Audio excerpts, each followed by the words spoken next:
eyes for a word of prayer. நாம் கண்களை மூடி ஜெபிப்போம். Father in heaven, we thank you and we worship you and we praise you. பரலோகத்தில் இருக்கிற எங்கள் பிதாவே, நாங்கள் உமக்கு நன்றி செலுத்துகிறோம், உம்மை ஆராதிக்கிறோம், நாங்கள் உம்மை துதிக்கிறோம்.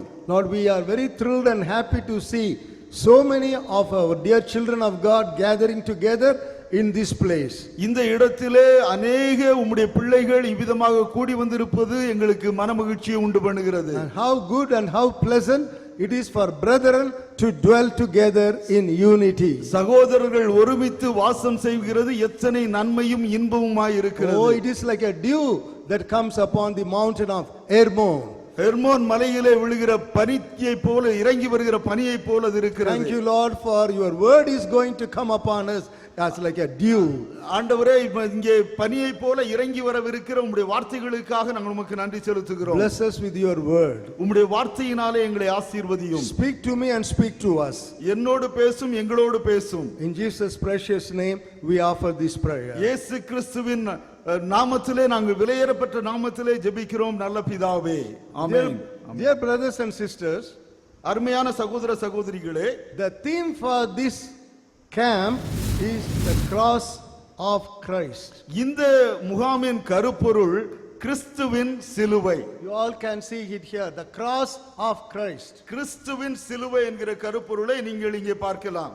This theme runs throughout the Bible from Genesis to Revelation. இந்த கருப்பொருள் ஆதியாகமம் துவங்கி வெளிப்படுத்தல் வரை நெடுகவே இருந்து வருகிறது. If you turn with me to the book of Genesis chapter 3 and verse 15, the Lord told the snake, that is the devil, he says that I will put enmity between you and the woman and between your seed and her seed.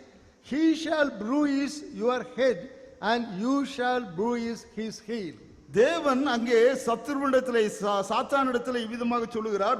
ஆதியாகமம் 3வது அத்தியாயம் 15வது வசனம், உனக்கும் ஸ்திரீக்கும் உன் வித்துக்கும் அவள் வித்துக்கும் பகை உண்டாக்குவேன், அவர் உன் தலையை நசுக்குவார், நீ அவர் குதுங்காலை நசுக்குவாய் என்றார். The seed of the woman is the Lord Jesus Christ. ஸ்திரீயின் வித்து என்பது ஆண்டவராகிய இயேசு கிறிஸ்து. And you all know that Lord defeated the devil on the cross. நம்முடைய ஆண்டவராகிய இயேசு கிறிஸ்து பிசாசை சிலுவையின் மீது வெற்றி சிறந்தார். So this theme starts from Genesis and it goes on every book of the Bible. You can see the cross of Christ in a very openly or in a shadow way.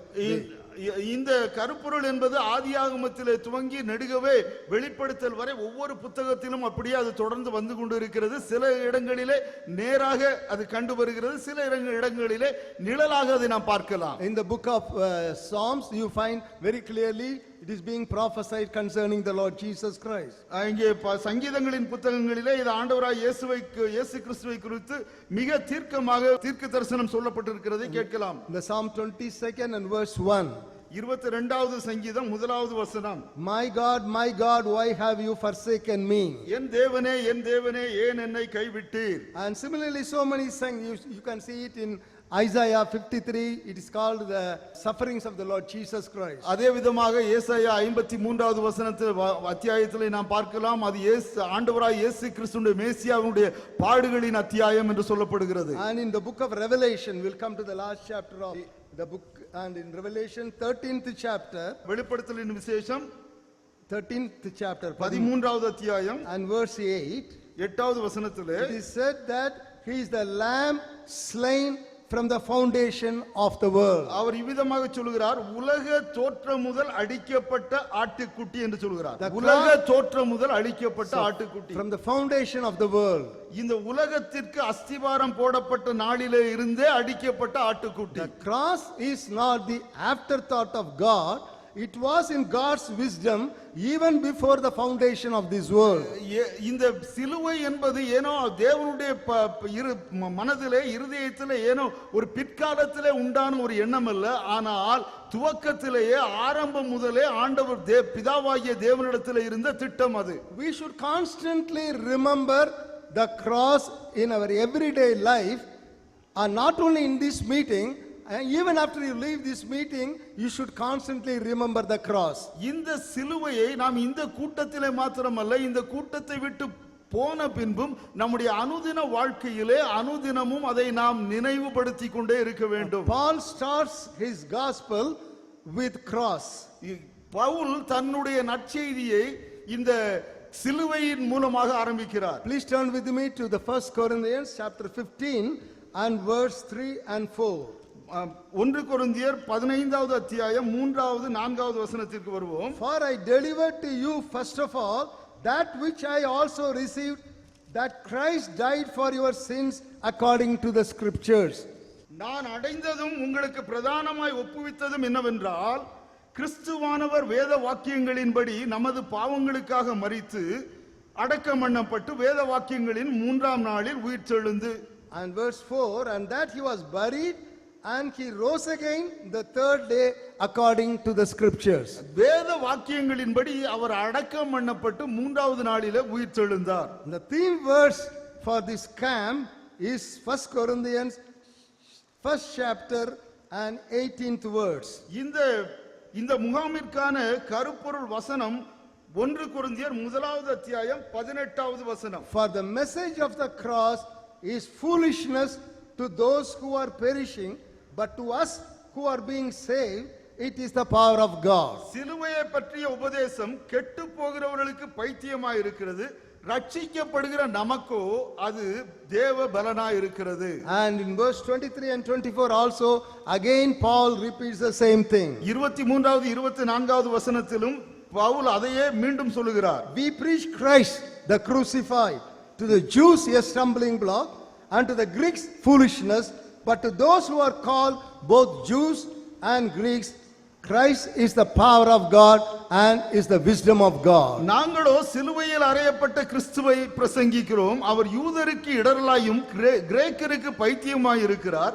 ஆகிலும் யூதரானாலும் கிரேக்கரானாலும் எவர்கள் அழைக்கப்பட்டிருக்கிறார்களோ அவர்களுக்கு கிறிஸ்து தேவ பலனும் தேவ ஞானமுமாய் இருக்கிறார். Again in 1 Corinthians second verse you find Paul says, I determine not to know anything among you except Jesus Christ and him crucified.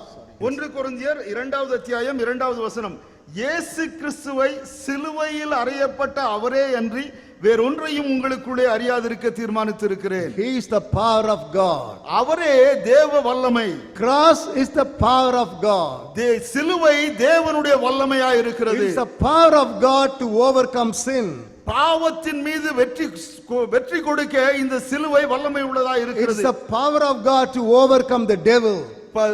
பிசாசின் மீது வெற்றி கொடுக்க இந்த சிலுவை வல்லமை உள்ளதா இருக்கிறது. It's the power of God to receive physical healing. நம்முடைய சரீர ஆரோக்கியத்தை பெற்றுக்கொள்ள இது தேவ வல்லமை உள்ளதா இருக்கிறது. The Bible says by his stripes we are healed. அவருடைய தழும்புகளினாலே நாம் குணமாகிறோம் என்று வேதவசனம் சொல்கிறது. It is the power of God to lead a victorious life. வெற்றிகரமான வாழ்க்கையை வாழ்வதற்கு இது தேவ வல்லமையாக இருக்கிறது. It reconciles us to God and to others.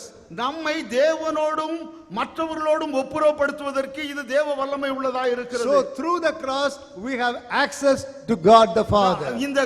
இந்த ஆண்டவராய் இயேசு கிறிஸ்துவினுடைய சிலுவையின் மூலமாக பிதாவாகிய தேவனிடத்திலே கிட்டி சேருகிற ஒரு பாக்கியத்தை நாம் பெற்றிருக்கிறோம். The message of the cross, that is self denial, suffering and sacrifices, are the most unpopular and distasteful doctrines. இந்த சிலுவையின் செய்தியாகிய சுயவெறுப்பு, தியாகம் மற்றும் பாடுகள் என்பது இன்றைக்கு கிறிஸ்தவத்திலே மிக விரளமான ஒரு சத்தியமாய் போய்விட்டது. You don't hear any messages from our pulpits regarding self denial, regarding sacrifice and sufferings. இந்த நாட்களிலே இந்த சுயவெறுப்பு இல்லை என்று சொன்னால் தியாகம் மற்றும் பாடுகளை குறித்து நம்முடைய கிறிஸ்தவ மேடைகளில் இருந்து நம் பிரசங்க பீடங்களில் இருந்து நமக்கு செய்திகள் கிடைப்பதில்லை. By the grace of God, God is using the Blessing Youth Mission to remind the church or to remind the believers the forgotten and the fundamental doctrines of the Bible. தேவன் தம்முடைய கிருபையின்படியே இந்த ஆசீர்வாத இளைஞர் இயக்கத்தை வேதத்திலே ஏற்கனவே தேவனுடைய பிள்ளைகளால் மறக்கப்பட்ட புறக்கணிக்கப்பட்ட சத்தியங்களை அவர்களுக்கு திரும்ப நினைப்பூட்ட தேவன் நம்முடைய இயக்கத்தை பயன்படுத்தி வருகிறார். Today we hear lot of preachers preaching from the television and from preaching their pulpit all about the earthly blessings.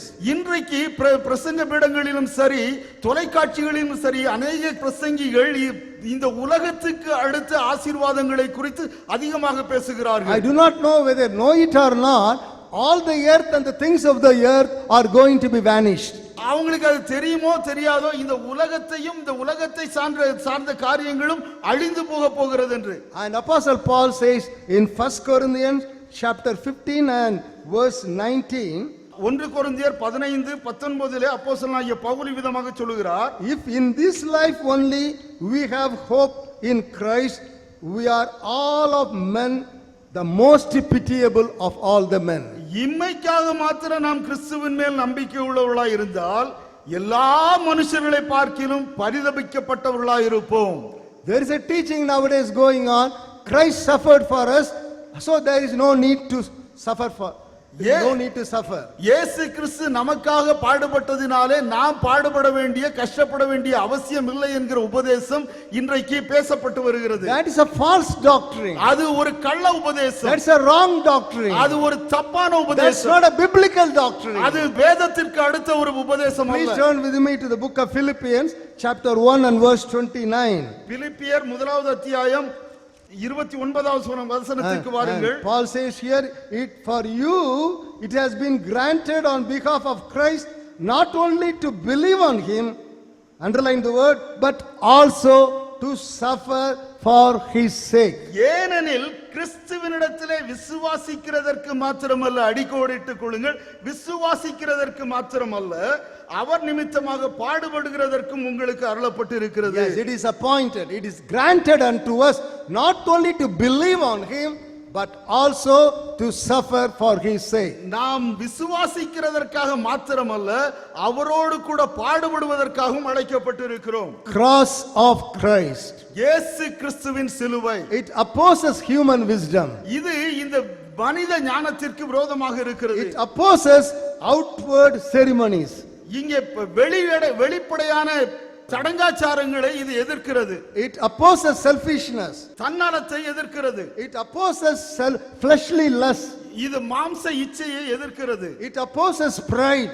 அது பெருமைக்கு எதிரானது. It opposes worldliness. இந்த உலக ஆசைக்கு அது எதிரானது. Cross symbolizes reconciliation between man and God. தேவனோடும் மனிதரோடும் ஒப்புரவாகுவதை இந்த சிலுவை அடையாளப்படுத்துகிறது. Cross brings us closer to God. இந்த சிலுவை நம்மை தேவனுக்கு மிக அருகாமையிலே கொண்டு வருகிறது. We are far away from God, but through the blood of the Lord Jesus Christ we have brought nigh unto God. நாம் தேவனுக்கு மிக தூரமாய் இருந்தோம், ஆனால் இயேசு கிறிஸ்துவுடைய இரத்தத்தின் மூலமாக அவருக்கு அருகாமையிலே கொண்டு வரப்பட்டோம். Dear friends, listen to me carefully. The meditation of the cross will transform your mind and will transform your whole lot. அருமை சகோதர சகோதரிகளே, இந்த சிலுவையை குறித்த ஒரு தியானம் உங்களுடைய வாழ்க்கையும் உங்களுடைய முழு வாழ்க்கையும் மறுரூபப்படுத்தும். So this morning my first message to you, cross and sanctification. இந்த காலை வேளையிலே உங்களோடு கூட நான் பகிர்ந்து கொள்ளவிருக்கிற முதல் செய்தி சிலுவையும் பரிசுத்தமும். Cross and sanctification. சிலுவையும் பரிசுத்தமாகுதலும். Lord has commanded us that we should be holy. நாம் பரிசுத்தமாய் இருக்க வேண்டும் என்று தேவன் நமக்கு கட்டளையிட்டு இருக்கிறார். And it is God's will that you and I should be holy. நீங்களும் நானும் பரிசுத்தமாய் இருக்க வேண்டும் என்பது தேவ சித்தமாய் இருக்கிறது. And God has called us not unto uncleanness but unto holiness. தேவன் நம்மை அசுத்தத்திற்கு அல்ல பரிசுத்தத்திற்கு அழைத்திருக்கிறார். And God has predestined us that we may be conformed to his image. நாம் அவருடைய குமாரனாகிய இயேசு கிறிஸ்துவுடைய ரூபத்தை நாம் பெற்றுக்கொள்ள வேண்டும் என்று தேவன் நம்மை முன்குறித்திருக்கிறார். That's what you read in Romans 8:29. அதைத்தான் ரோமர் 8வது அத்தியாயம் 29வது வசனத்திலே வாசிக்கிறோம். And Bible says Christ suffered for us that we may be sanctified. நாம் பரிசுத்தமாக்கப்படும்படியாக கிறிஸ்து நமக்காக பாடுபட்டார் என்று வேதம் சொல்லுகிறது. Please turn with me to the book of Hebrews, எபிரேயருக்கு எழுதின நிருபம் 13th chapter 13வது அத்தியாயம் and 12th verse. எபிரேயர் 13:12. Hebrews 13:12. எபிரேயர் 13:12. Therefore Jesus also, that he might sanctify the people with his own blood, suffered outside the gate. அந்தபடியே இயேசுவும் தம்முடைய சொந்த இரத்தத்தினாலே ஜனத்தை பரிசுத்தம் செய்யும்படியாக நகர வாசலுக்கு புறம்பே பாடுபட்டார். Jesus gave his life on the cross for us. இயேசு கிறிஸ்து நமக்காக சிலுவையிலே தன்னுடைய ஜீவனை கொடுத்தார். I want every one of you, as you are listening to God's word, keep your eyes fixed on Jesus Christ crucified on the cross. இந்த செய்தியை கேட்டுக்கொண்டிருக்கிற நீங்கள் ஒவ்வொருவரும் சிலுவையில் அறையப்பட்ட இயேசு கிறிஸ்துவின் மேலே உங்களுடைய கண்களை நிலைநிறுத்திக் கொள்ளுங்கள். And God is going to speak to you personally through this message. இந்த செய்தியின் மூலமாக தேவன் உங்களோடு கூட தனிப்பட்ட விதத்திலே இடைபடவிருக்கிறார். Look at Jesus on the cross. இயேசு சிலுவையின் மேல் இயேசு, The Jesus who suffered, who shed his blood for you and me on the cross. உங்களுக்காகவும் எனக்காகவும் சிலுவையிலே ரத்தம் சிந்தின இயேசு கிறிஸ்துவின் சிலுவை. He shed his blood to sanctify us. நம்மை பரிசுத்தம் பண்ணும்படியாக இயேசு கிறிஸ்து தன்னுடைய ரத்தத்தை சிந்தினார். In Hebrews 10:10 you read, we have been sanctified through the offering of the body of Christ once for all. நான் இயேசு கிறிஸ்துவின் சரீரம் ஒரே தரம் பலியிடப்பட்டதினாலே அந்த சித்தத்தின்படி நாம் பரிசுத்தமாக்கப்பட்டு இருக்கிறோம் என்று சொல்லி எபிரேயர் 10வது அத்தியாயம் 10வது வசனத்திலே வாசிக்கிறோம். ஒரு முறையே ஒன்றாக முழுமையாக கழுவப்படும்படியாக இயேசு கிறிஸ்து தன்னை சிலுவையிலே பலியாக ஒப்புக் கொடுத்தார். And Ephesians 5:27. எபேசியர் 5:27. He may present the church to himself, a glorious church, not having spot or wrinkle or any such thing, that she should be, the church should be holy and without blemish. For that purpose God gave himself. கரைதிரை முதலானவைகள் ஒன்றும் இல்லாமல் பரிசுத்தமும் பிழையற்றதுமான மகிமையுள்ள சபையாக அதை தமக்கு முன் நிறுத்திக் கொள்வதற்கு தம்மை தாமே அதற்காக ஒப்புக் கொடுத்தார். Without wrinkle, without any spot, without any blemish, God wants to present the church to Father. கரைதிரை முதலானவைகள் ஒன்றுமில்லாமல் பிழையற்றவர்களாக தேவன் இயேசு கிறிஸ்து நம்மை பிதாவுக்கு முன்பாக சமர்ப்பிக்க விரும்புகிறார். Dear friends, God has been speaking to his people in the past through so many ways. அருமையான சகோதரர்களே, நம்முடைய தேவன் தம்முடைய மக்களோடு கூட வெவ்வேறு விதத்திலே கடந்த நாட்களிலே பேசிக் கொண்டிருந்தார். Through prophecies, ஆகிய தீர்க்கதரிசிகளின் மூலமாக, through vision, தரிசனங்களின் மூலமாக, through several men of God, அநேக தேவ ஊழியர்களின் மூலமாக. But in these last days, Hebrews 1st chapter and 2nd verse, it says, the Lord, he speaks to us through his Son, whom he has appointed heir of all things, through whom also he made the world. இந்த கடைசி நாட்களிலே எபிரேயர் 1வது அத்தியாயம் 2வது வசனத்தின் மூலமாக அவர் இவ்விதமாக சொல்கிறார், இந்த கடைசி நாட்களில் குமாரன் மூலமாக இயேசு கிறிஸ்துவின் மூலமாக நமக்கு அவர் திருவுளம் பற்றினார். God speaks to us through his Son Jesus Christ. தம்முடைய குமாரனாகிய இயேசு கிறிஸ்துவின் மூலமாக தேவன் நம்மோடு கூட பேசுகிறார். Please turn with me to the book of Hebrews 12th chapter and from verse 2nd and 3rd onwards. எபிரேயர் 12வது அத்தியாயம் 2வது 3வது வசனங்களை நாம் வாசிப்போம். Looking unto Jesus, the author and the finisher of our faith, who for the joy that was set before him endured the cross, despising the shame, and has sat down at the right hand of the throne of God.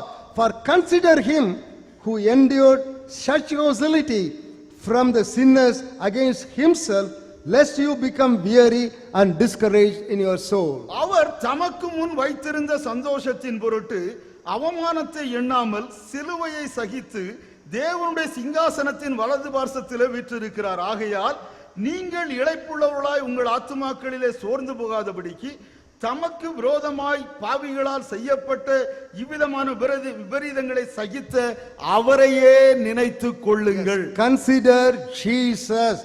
அவரையே நினைத்துக் கொள்ளுங்கள், இயேசுவையே நினைத்துக் கொள்ளுங்கள். Consider means have a close look at the Lord Jesus Christ on the cross.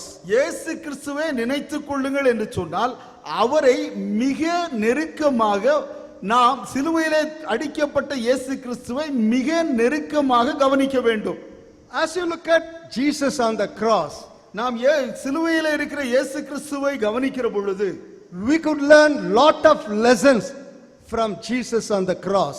சிலுவையிலே இருக்கிற இயேசுவில் இருந்து இயேசுவின் மூலமாக அநேக பாடங்களை நாம் படிக்க முடியும். So as time permits, I will be sharing those lessons with you. நமக்கு கொடுக்கப்படுகிற நேரத்திற்கு தக்கதாக அந்த பாடங்களை நான் உங்களோடு கூட பகிர்ந்து கொள்ள விரும்புகிறேன். First lesson you should learn from Jesus is self denial. நாம் இயேசு கிறிஸ்துவிலிருந்து படித்துக் கொள்ள வேண்டிய முதல் பாடம் சுய வெறுப்பு. What do you mean by self denial? சுய வெறுப்பு என்றால் என்ன அர்த்தம்? Self denial is saying no to oneself. நாம் சுய வெறுப்பு என்று சொன்னால் நம்முடைய சுயத்திற்கு இல்லை என்று சொல்லுவது. No to one's desire. தன்னுடைய சுய விருப்பத்திற்கு இல்லை என்று சொல்லுவது. And yes to God's desire. Yes, ஆண்டவருடைய சித்தத்திற்கு அவருடைய ஆசைக்கு விருப்பத்திற்கு ஆம் என்று சொல்லுவது. No to your wants and yes to God's wants. உங்களுடைய சத்தத்திற்கு நீங்கள் இல்லை என்று சொல்லி தேவனுடைய சத்தத்திற்கு ஆம் என்று தலையசைப்பது. It is willingness to forgo the personal pleasures for the sake of God and for the sake of the kingdom of God. இறை அரசிற்காக தேவனுக்காக நம்முடைய விருப்பத்தை நம்முடைய ஆசையை புறக்கணிப்பது இல்லை என்று சொன்னால் இல்லை என்று சொல்லுவது. Apostle Paul has very beautifully summarized in the book of Philippians chapter 2 from verse 3 to 8. இதை அப்போஸ்தலனாகிய பவுல் மிக அழகாக பிலிப்பியர் 2வது அத்தியாயம் 2வது வசனத்திலிருந்து 8வது வசனம் வரைக்கும் இருக்கிற அந்த பகுதியிலே சித்தரித்திருக்கிறார். I will read it from 3rd verse onwards. 3வது வசனம் முதல் வாசிக்கிறேன். Let nothing be done through selfish ambition. Underline what? Selfish ambition. ஒன்றையும் வாதியினாலாவது வீண் பெருமையினாலாவது செய்யாமல் என்று சொல்லப்பட்டிருக்கிறது. But in lowliness of mind, let each esteem others better than himself. மனத்தாழ்மையினாலே ஒருவரையொருவர் தங்களிலும் மேன்மையானவர்களாக எண்ண கடவீர்கள். And in verse 4, let each of you look out not only for his own interest but also for the interest of others. 4வது வசனத்திலே அவனவன் தனக்கானவைகளை அல்ல தனக்கானவைகளை மாத்திரமல்ல பிறருக்கானவைகளையும் நோக்குவானாக. What do you see in the world? இந்த உலகத்திலே நாம் பார்ப்பது என்ன? What do you see in the world இந்த nowadays? உலகத்தில் நம்ம என்ன பார்க்கிறோம்? Selfishness. அங்கே தன்னலம், சுயநலம். What do you see between the husband and the wife? Sorry. Husband and wife. அங்கே கணவன் மனைவியின் மத்தியிலே என்ன நடக்கிறது? What do you see among the politicians? அங்கே அரசியல்வாதிகளுக்குள்ள என்ன நடக்கிறது? What do you see among the spiritual leaders? Even இங்கே ஆவிக்குரிய தலைவர்கள் மத்தியிலும் என்ன நடைபெறுகிறது? Selfishness. எல்லா இடத்திலும் தன்னலம் தான். We will not leave even a single inch for others. ஒருவருக்கு ஒருவர் உதவி செய்கிறது நான் எங்கேயும் பார்க்க முடியாது. We will not even leave one single inch. We will not adjust. ஒரு இன்ச் கூட நம்ம மற்றவர்களோடு கூட அட்ஜஸ்ட் பண்ண மாட்டோம். We have selfish believers. நமக்கு தன்னலமிக்க விசுவாசிகள் இருக்கிறார்கள். We have selfish leaders. தன்னலமிக்க தலைவர்கள் இருக்கிறார்கள். We have selfish shepherds. தன்னலமிக்க மேய்ப்பர்கள் இருக்கிறார்கள். Looking at our own gain, only for our gain. தங்களுடைய சொந்த லாபத்தையே கருத்தாய் கொண்டிருக்கிறவர்கள். And the prophet Amos, while he was talking about such leaders and such prophets and such believers, he says, woe unto them who are mindful of their own pleasures, but not concerned about the afflictions of Joseph. அங்கே Amos தீர்க்கதரிசி இப்படிப்பட்டவர்களை பார்க்கிற பொழுது அவன் என்ன சொல்கிறான்? யோசேப்பினுடைய இடுக்கண்களை கண்டுகொள்ளாத இவர்களுக்கு இடுக்கண்களை கண்டுகொள்ளாமல் தங்களுக்குரியவைகளிலே நோக்கமாக இருக்கிற இவர்களுக்கு ஐயோ என்று சொல்கிறான். Look at Jesus. இயேசுவை பாருங்கள். I want you to look at Jesus and compare yourself, so that as you are listening to God's word, you may get reconciled with God. நீங்கள் இந்த பிரசங்கத்தை கேட்கிற பொழுது நீங்கள் எப்பொழுதுமே உங்களுடைய கண்களை இயேசு கிறிஸ்துவின் மேலே நிலைநிறுத்த வேண்டும் என்று விரும்புகிறேன்.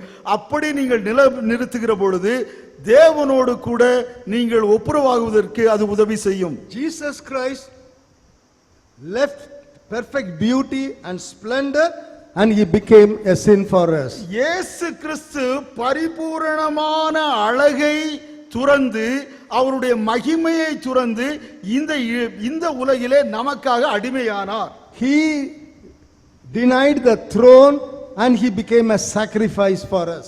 அவர் தன்னுடைய சிங்காசனத்தை துறந்து சிலுவையை நமக்காக தெரிந்தெடுத்தார். In 2 Corinthians 8:9 you find he became poor to make us rich. நம்மை ஐஸ்வர்யவான்களாக மாற்றும்படியாக இயேசு கிறிஸ்து தரித்திரரானார் என்று சொல்லி 2 கொரிந்தியர் 8வது அத்தியாயம் 9வது வசனத்திலே வாசிக்கிறோம். Make us rich, he became poor.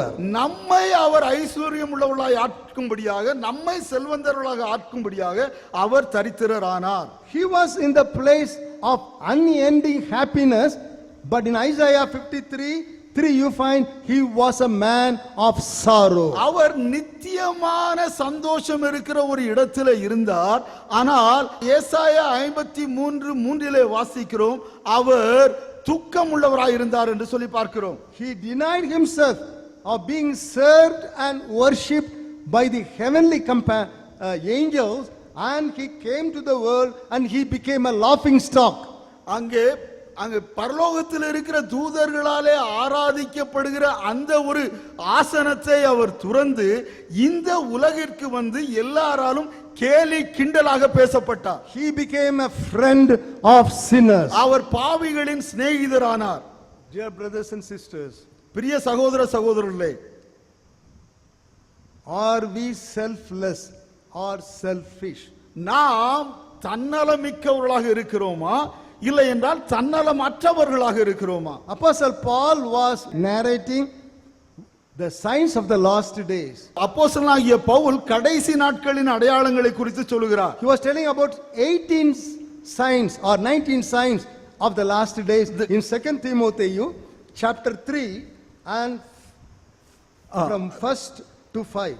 அப்போஸ்தலனாகிய பவுல் கடைசி நாட்களின் அடையாளங்களாக கிட்டத்தட்ட 18-19 காரியங்களை சொல்கிறார். அதை 2 தீமோத்தேயு 3வது அத்தியாயம் 1வது வசனத்திலிருந்து வாசிக்கிறோம். And in the second verse he says, for men, first item is, the first thing that comes of the total 18 to 19 things is lovers of themselves. கடைசி நாட்களின் அடையாளங்களாக பட்டியலிடப்பட்ட 18 காரியங்களிலே முதலாவதாக வருகிறது 2வது வசனத்திலே வாசிக்கிறோம், மனுஷர்கள் தற்பிரியராயிருப்பார்கள். தற்பிரியர், Selfishness.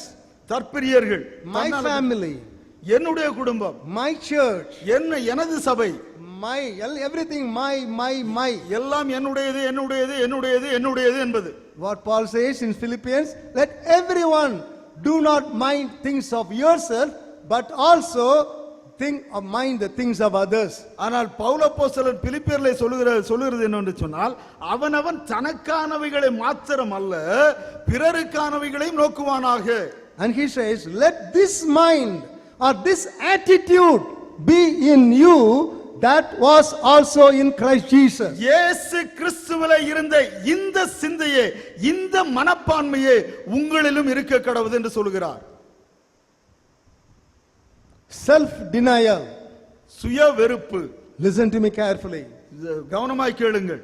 Self denial. சுய வெறுப்பு one of the conditions for discipleship. சீடத்துவத்திற்கு மிக முக்கியமான ஒரு நிபந்தனை இது. This is the important condition for discipleship. சீடத்துவத்திற்கான மிக முக்கியமான நிபந்தனைகளில் ஒன்று Please, இந்த sir. சுயவெறுப்பு. Please turn with me to the Gospel of Luke chapter 9. Gospel of Luke chapter 9 and verse 23. லூக்கா எழுதின நற்செய்தி நூல் 9வது அத்தியாயம் 23வது வசனம். Then he said to them all, if anyone desires to come after me, let him deny himself and take up his cross daily and follow me. பின்பு அவர் எல்லாரையும் நோக்கி, ஒருவன் என் பின்னே வர விரும்பினால் அவன் தன்னைத்தான் வெறுத்து தன் சிலுவையை அனுதினமும் எடுத்துக்கொண்டு என்னை பின்பற்ற கடவன். No, people nowadays, they are willing to pay very high price for the things they value. அவர்கள் எந்த காரியத்தை மிகவும் விலையேறப்பட்டது என்று நினைக்கிறார்களோ அதை பெற்றுக்கொள்வதற்காக எவ்வளவு வேண்டுமானாலும் செலவழிக்க சித்தமாக இருக்கிறார்கள். Supposing they view having a land in the heart of Madras city. ஒருவேளை சென்னை பட்டணத்தின் நடுவிலே ஒரு பிளாட்டை பெற்றுக்கொள்ள வேண்டும் என்பதை அவர்கள் பெரிதாக நினைப்பார்கள் என்றால் They are willing to do anything for that. அதற்காக எதை வேண்டுமானாலும் செய்ய ஆயத்தமாக இருக்கிறார்கள். But here the Lord says, if you are willing to come after me. ஆனால் இங்கே கர்த்தராய் இயேசு கிறிஸ்து சொல்கிறார், என் பின்னே வர விரும்பினால். Three things he is telling. மூன்று காரியங்களை சொல்கிறார். First is, see Luke 9:23. Luca 9:23. First, deny himself. முதலாவது தன்னைத்தான் வெறுத்து. Second, take up his cross. இரண்டாவது தன் சிலுவையை எடுத்துக்கொள்ள வேண்டும். That too daily. அதுவும் அனுதினமும். And thirdly, follow me. மூன்றாவது அவரை பின்பற்ற வேண்டும். Anything less is superficial. இதை விட குறைவானது எதுவாக இருந்தாலும் அது பொருளற்றது, அர்த்தமற்றது. And it is only lip service. அது வெறும் வாய்ப்பேச்சு தான். Let me repeat it. நான் திரும்ப சொல்ல விரும்புகிறேன். Deny yourself. உங்களை நீங்கள் வெறுத்து விடுங்கள். Take up your cross daily. அனுதினமும் உங்களுடைய சிலுவையை எடுத்துக்கொள்ளுங்கள். And follow him. அதற்கு பின்பு அவரை பின் செல்லுங்கள். Anything less than this is superficial and it is only a lip service. இதை விட குறைவானது எல்லாமே வெறும் மேல்படையானது, அது வெறும் வாய்ச்சவடால் தான். Jesus said in John's Gospel, 5th chapter and 30th verse. இயேசு கிறிஸ்து யோவான் 5வது அத்தியாயம் 20வது வசனத்தில் இவ்விதமாக சொல்கிறார். 5:30 and John 6:38. Sorry, John 5:30. யோவான் 5:30 and John 6:38 மற்றும் 6:38. I do not seek my own will, நான் என் சுயமாய் ஒன்றும் செய்கிறதில்லை, but the will of my Father. நான் என்னை அனுப்பினவருடைய பிதாவுடைய சித்தத்தையே செய்கிறேன். He gave up his own will. அவர் தன்னுடைய சுய சித்தத்தை துறந்து விட்டார். Jesus said, இயேசு சொன்னார், people who call me Lord, Lord, Lord will not enter into heaven. என்னை பார்த்து கர்த்தாவே கர்த்தாவே என்று சொல்லுகிறவர்கள் பரலோகத்திலே பிரவேசிப்பதில்லை. But they that do God's will. ஆனால் என்னுடைய பிதாவினுடைய சித்தத்தின்படி செய்கிறவர்களே பரலோகத்திலே பிரவேசிப்பார்கள். How many of you here can very boldly say, I will give a blank paper to Jesus, whatever he writes, below it I will sign. இங்கே இருக்கிற எத்தனை பேர் நான் இயேசு கிறிஸ்துவினுடைய கையிலே ஒரு வெற்றுத்தாளை கொடுத்திருக்கிறேன், அவர் அதில் என்ன எழுதினாலும் அதை செய்ய நான் சித்தமாய் இருக்கிறேன் என்று தைரியமாய் சொல்ல முடியும். That's what Apostle Paul, when he started his spiritual journey, he prayed unto God, Lord, what do you want me to do?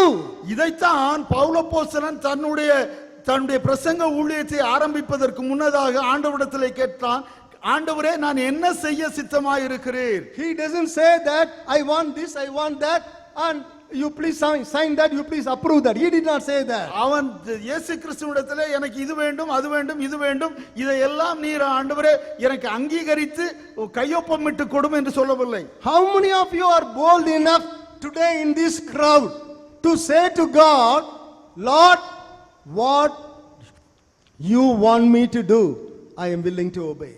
ஆண்டவரே நீர் நான் என்ன செய்ய வேண்டும் என்று விரும்புகிறோரோ அதை செய்ய நான் ஆயத்தமாய் இருக்கிறேன் என்று இந்த கூட்டத்திலே எத்தனை பேர் தைரியமாய் சொல்ல முடியும்? This morning, இந்த காலை வேளையிலே let us surrender our will to God. நம்முடைய சித்தத்தை தேவனுடைய கையிலே நாம் சமர்ப்பிப்போம். Romans 15:3. ரோமர் 15:3. Even Christ did not please himself, but as it is written, the reproaches of those who reproached you fell on me. கிறிஸ்துவும் தமக்கே பிரியமாய் நடவாமல் உம்மை நிந்திக்கிறவர்களுடைய நிந்தைகள் என்மேல் விழுந்தது என்று எழுதியிருக்கிறபடியே நடந்தார். He did not want to please himself. அவர் தன்னைத்தானே பிரியப்படுத்திக் கொள்ள விரும்பவில்லை. He did not want to make any self-promoting appeals. அவர் எந்த விதமான சுய விளம்பரங்களையும் செய்ய விரும்பவில்லை. He was hanging on the cross. அவர் சிலுவையிலே தொங்கிக் கொண்டிருந்தார். You can read it in Matthew 27:40-42. மத்தேயு 27வது அத்தியாயம் 42 43வது வசனங்களிலே அதை நீங்கள் வாசிக்கலாம். People were mocking at him. அவரை குறித்து அவரை பார்த்து மக்கள் ஏளனம் செய்தார்கள். You said you were performing miracles, you were doing this and that. If you are the son of God, come on, come down. அவர் நீ இதை செய்தாய் அதை செய்தாய் அப்படிப்பட்ட இப்படிப்பட்ட பெரிய அற்புதங்களை எல்லாம் செய்தாய், நீ ஒருவேளை தேவனுடைய குமாரனாய் இருந்தால் இந்த சிலுவையிலிருந்து இறங்கி வா என்று சொன்னார்கள். He could have promoted himself by saying, I am the son of God, let me come down. அவர் நான் தேவனுடைய குமாரன், நான் இறங்கி வரக்கூடும், இறங்கி வருகிறேன் என்று சொல்லி தன்னைத்தானே மகிமைப்படுத்திக் கொள்ள கூடும். He did not do that. ஆனால் இயேசு கிறிஸ்து அதை செய்யவில்லை. I just want to remind you of a thing that happened during the times of Haggai. ஆகாயினுடைய நாட்களிலே நடந்த காரியத்தை உங்களுக்கு நினைப்பூட்ட விரும்புகிறேன். You all know very well, Jerusalem or Israelites were under captivity for 70 years. இஸ்ரவேலர்கள் 70 ஆண்டுகள் சிறையிருப்பிலே இருந்தார்கள். The 70 years were completed. 70 வருஷங்களிலே அவர்கள் முடித்து விட்டார்கள், கடந்து விட்டார்கள். And the Lord told the king Cyrus. Cyrus இடத்திலே தேவன் இவ்விதமாக சொன்னார். In Tamil you call him as Chorus. கோரேஸ் இடத்திலே தேவன் இவ்விதமாக சொன்னார். Those who are staying in Babylon, பாபிலோனிலே இருக்கிறவர்கள், those who want to go to Jerusalem and rebuild the temple of God, you are free to go. நீங்கள் எருசலேமிற்கு சென்று தேவ ஆலயத்தை திரும்ப கட்ட விரும்புகிறவர்கள் நீங்கள் தைரியமாக திரும்ப செல்லலாம் என்று சொன்னார். Many people returned from Babylon to Jerusalem. அநேகர் பாபிலோனிலிருந்து எருசலேமிற்கு திரும்பினார்கள். What was the project that was given to the people of Israel? இஸ்ரவேல் மக்களுக்கு கொடுக்கப்பட்ட அந்த திட்டம் என்ன? They have to rebuild the temple of God. அவர்கள் தேவ ஆலயத்தை திரும்ப கட்ட வேண்டும். What were they doing? ஆனால் அவர்கள் என்ன செய்து கொண்டிருந்தார்கள்? Please turn with me to the book of Haggai. Book of Haggai, ஆகாய் புத்தகம் chapter 1 முதலாவது அத்தியாயம் and verse 4. 4வது வசனம். What do you read that? இங்கே நாம் என்ன வாசிக்கிறோம்? They started constructing houses. அவர்கள் தங்களுக்கு தாங்களே வீடு கட்டிக்கொள்ள ஆரம்பித்தார்கள். And that too paneled houses. அதுவும் அவர்கள் மச்சு பாவப்பட்ட வீடுகளை கட்டி கொண்டார்கள்.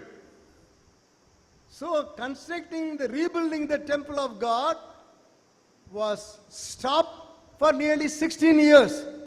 கிட்டத்தட்ட 16 ஆண்டுகள் தேவ ஆலயத்தை திரும்ப கட்டுகிற பணி அப்படியே நின்று விட்டது. The prophet Haggai came and he started stirring up Zerubbabel the governor and Joshua the high priest. அங்கே தீர்க்கனாகிய ஆகாய் வந்து அங்கே அவருடைய தலைவனாய் இருந்த செருபாபேலையும் மற்றும் யோசுவாவையும் அவர் தட்டி எழுப்புகிறார். What is he saying? அவர் என்ன சொல்லுகிறார்?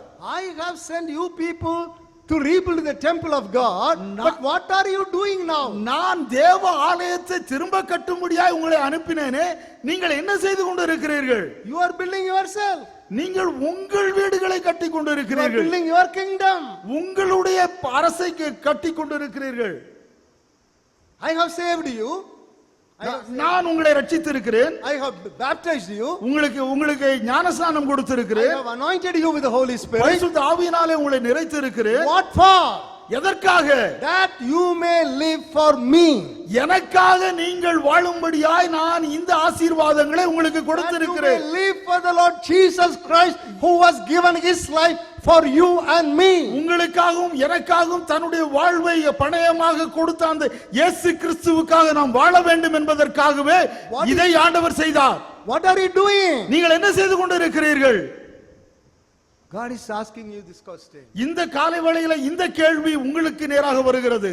And in the 9th verse the Lord says, 9வது வசனத்திலே தேவன் சொல்லுகிறார், in the latter portion of the 9th verse, அதனுடைய பின்பாகம், because of my house that is in ruins, while every one of you run to his own house. என் வீடு பாழாய் கிடக்கும் போது நீங்கள் எல்லாரும் அவனவன் தன் வீட்டிற்கு ஓடி போகிறீர்களே, இத நிமித்தமே என்று சேனைகளின் கர்த்தர் சொல்லுகிறார். Yes, my house is in ruins. என்னுடைய வீடு பாழாய் கிடக்கிறது. Who will do the work for me?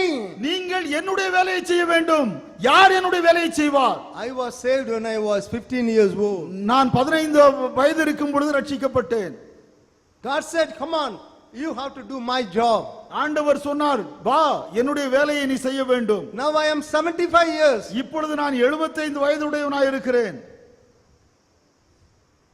To be very frank with you, during the course of the time, if time permits, I will tell you what are the various things I have been doing for God. ஒருவேளை நேரம் இருக்கும் என்று சொன்னால் நான் என்னுடைய வாழ்க்கையிலே ஆண்டவருக்காக என்ன செய்தேன் என்பதை உங்களோடு கூட பகிர்ந்து கொள்வேன். One small incident I can tell while I was a student. நான் மாணவனாக இருக்கும்போது நடந்த ஒரு சின்ன நிகழ்ச்சியை உங்களோடு கூட சொல்ல விரும்புகிறேன். We studied in the engineering college. Every day evening at 5 o'clock we will go to the jungle. ஒவ்வொரு நாளும் சாயங்காலம் 5 மணிக்கு நாங்கள் அங்கே காட்டிற்கு ஜெபிக்க செல்வோம். 5 to 6 individual prayer. 5 லிருந்து 6 வரைக்கும் தனி ஜெபம். 6 to 7:30 6 லிருந்து 7:30 வரைக்கும் combined prayer. கூட்டு ஜெபம். 10 to 11 or 12 10 லிருந்து 11 இல்லை என்றால் 12 வரை praying for the nation. இந்த நம்முடைய தேசத்திற்காக ஜெபிப்பது. Sunday ஞாயிற்றுக்கிழமை early in the morning we will take a more higher this bicycle and we'll go, then fast, then in the evening go to the villages every day, every Sunday. In the evening we will go to the villages, return back late at night 10 o'clock. ஒவ்வொரு ஞாயிற்றுக்கிழமையும் காலை அதிகாலையிலேயே சைக்கிள்களை வாடகைக்கு எடுத்துக்கொண்டு வெளியே சென்று உபவாச ஜெபம் செய்து மாலையிலே நாங்கள் அங்கே ஊழியத்திற்காக கடந்து செல்வோம். We will return back to the hostel at 10 o'clock. ஒருவேளை ராத்திரி 10 மணி அளவிலே நாங்கள் ஹாஸ்டலுக்கு திரும்பி வருவோம். Normally in engineering colleges only on Sunday they will have biryani, chicken or anything, whatever you want. All special items will be there only in the Sundays. பொதுவாக இந்த engineering பொறியியல் கல்லூரிகளிலே ஞாயிற்றுக்கிழமை தான் ருசியான உணவு பிரியாணி இல்லை என்று சொன்னால் கோழி குழம்பு போன்றவைகள் இருக்கும். That too while we were studying in the engineering college, only maximum 5 engineering colleges, government colleges were there. நாங்கள் படித்துக் கொண்டிருந்த அந்த நாட்களிலே மொத்தமே 5 கவர்மெண்ட் இன்ஜினியரிங் காலேஜ் தான் இருந்தது. I will be very very hungry. அதிகமாக பசி இருக்கும். I will go to the mess fellow. நான் அங்கே மெஸ் ஆல்டத்துல செல்லுவேன். Hey, do you have anything man left over? மீதமா இருக்கிற ஏதாவது இருக்கிறதா என்று கேட்பேன். What sir, you are coming at 10 o'clock and asking anything left over? நீ 10 மணிக்கு வந்து ஏதாவது மீதி இருக்கான்னு கேக்குறியேன்னு கேட்பாரு. Without eating anything I will sleep. எதுவுமே சாப்பிடாமல் நான் தூங்க போவேன். One more thing I will tell you. இன்னொன்றை சொல்ல விரும்புகிறேன். I was a very good student in my +2. நான் என்னுடைய +2ல மிக நன்றாக படிக்கிற ஒரு மாணவன். I got very high marks. நல்ல மிக அதிகமான மதிப்பெண்களை பெற்றேன். First I got selected in Karaikudi Engineering. Karaikudi engineering காலேஜில் எனக்கு select பண்ணப்பட்டேன். I went and joined. அங்கே சேர்ந்தேன். During the ragging time, the seniors will ask me, why have you come here? Ragging நடக்கிற பொழுது அங்க இருக்கிற சீனியர்ஸ் இடத்துல கேட்பார்கள், எதுக்கு இங்க வந்தாய்? I want to start a prayer cell. நான் இங்க ஒரு ஜெபக்குழுவை ஆரம்பிக்க வந்திருக்கிறேன். They used to laugh at me. என்னை பார்த்து அவர்கள் சிரிப்பார்கள். Prayer cell? ஜெபக்குழு? They will laugh at me. என்னை பார்த்து கேலி செய்வார்கள். After some time, சில நாட்களுக்கு பின்பு, because I got very high marks, நான் அதிகமான மதிப்பெண்களை பெற்றதினாலே I got selected in Regional Engineering College, Trichy, Regional Engineering College, Karnataka. கர்நாடகாவுடைய ரீஜனல் இன்ஜினியரிங் காலேஜ் மற்றும் ட்ரிச்சியில இருக்கிற ரீஜனல் இன்ஜினியரிங் காலேஜில் எனக்கு இடம் கிடைத்தது. My parents were staying in Trichy. என்னுடைய பெற்றோர் திருச்சியிலே வாழ்ந்து வந்தார்கள். For hostel I have to pay so much. Suppose if I go and stay with my parents, all the hostel fees I can save. விடுதிக்கு அதிகமாக நான் ஃபீஸ் கட்ட வேண்டும். ஆனால் என்னுடைய பெற்றோரோடு கூட நான் ஒருவேளை இருப்பேன் என்று சொன்னால் இந்த ஹாஸ்டல் ஃபீஸ் எல்லாம் மிச்சமாகும். My parents are not very rich. என்னுடைய பெற்றோர் ஏனும் அதிக பணக்காரர்கள் அல்ல. We had 9 children. எங்களுடைய வீட்டிலே 9 பிள்ளைகள். 2 people passed away. 2 பேர் மரித்து போனார்கள். My father was an ordinary station master. எங்களுடைய தகப்பனார் ஒரு ஸ்டேஷன் மாஸ்டராக இருந்தார். I was the 7th child to my parents. என்னுடைய பெற்றோருக்கு நான் 7வது மகன். I could have very easily gone back or gone to Trichy to study in the prestigious Regional Engineering College. நான் மிக எளிதாக திருச்சிக்கு திரும்ப சென்று மிகவும் பெயர் பெற்ற அந்த ரீஜனல் இன்ஜினியரிங் காலேஜிலே படித்திருக்க முடியும். But I forgo that. ஆனால் நான் அதை துறந்து விட்டேன். Even after becoming an engineer, engineer ஆன பிறகும், even while I was doing God's work, நான் தேவனுடைய ஊழியத்தை செய்து கொண்டிருக்கிற பொழுது several times I have traveled in unreserved compartment, lying on the floor, going and preaching, returning back, again lying on the floor, returning back to my நான் office. அந்த நாட்களிலே தேவ ஊழியத்தை செய்வதற்காக அன்ரிசர்வ்ட் கம்பார்ட்மெண்டிலே தரையில் படுத்து கொண்டு போய் ஊழியத்தை செய்து திரும்பவும் அதே விதமாக அன்ரிசர்வ்ட் கம்பார்ட்மெண்ட்ல தரையில் படுத்து கொண்டு வீடு திரும்பி இருக்கிறேன்.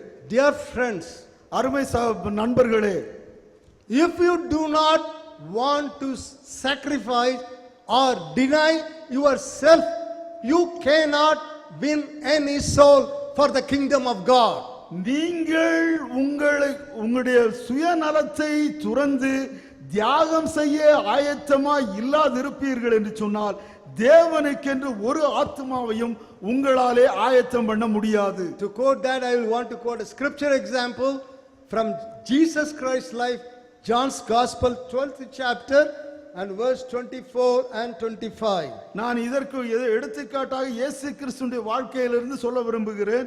யோவான் நற்செய்தி நூல் 12வது அத்தியாயம் 24வது வசனம். Except a corn of wheat falleth into the ground and dies, it remains alone. But if it dies, it will bring many more fruits. மெய்யாகவே நான் உங்களுக்கு சொல்லுகிறேன், கோதுமை மணியானது நிலத்திலே விழுந்து சாகாவிட்டால் தனித்திருக்கும், செத்ததே ஆகில் மிகுந்த பலனை கொடுக்கும். What have you denied for the kingdom of God? தேவ இறை அரசிற்காக நீங்கள் எதை தியாகம் செய்திருக்கிறீர்கள்? Have you denied your time? உங்களுடைய நேரத்தை நீங்கள் தியாகம் Have செய்திருக்கிறீர்கள். you denied your comfort? உங்களுடைய வசதியை நீங்கள் தியாகம் Have செய்திருக்கிறீர்கள். you denied the gratifying pleasures of your flesh? உங்களுடைய ஆசையை தூண்டுகிற மாம்ச இச்சைக்கு இல்லை என்று சொல்லி Have இருக்கிறீர்களா? you even denied your family? உங்களுடைய குடும்பத்தின் தேவைகளுக்கு இல்லை என்று சொல்லி இருக்கிறீர்களா?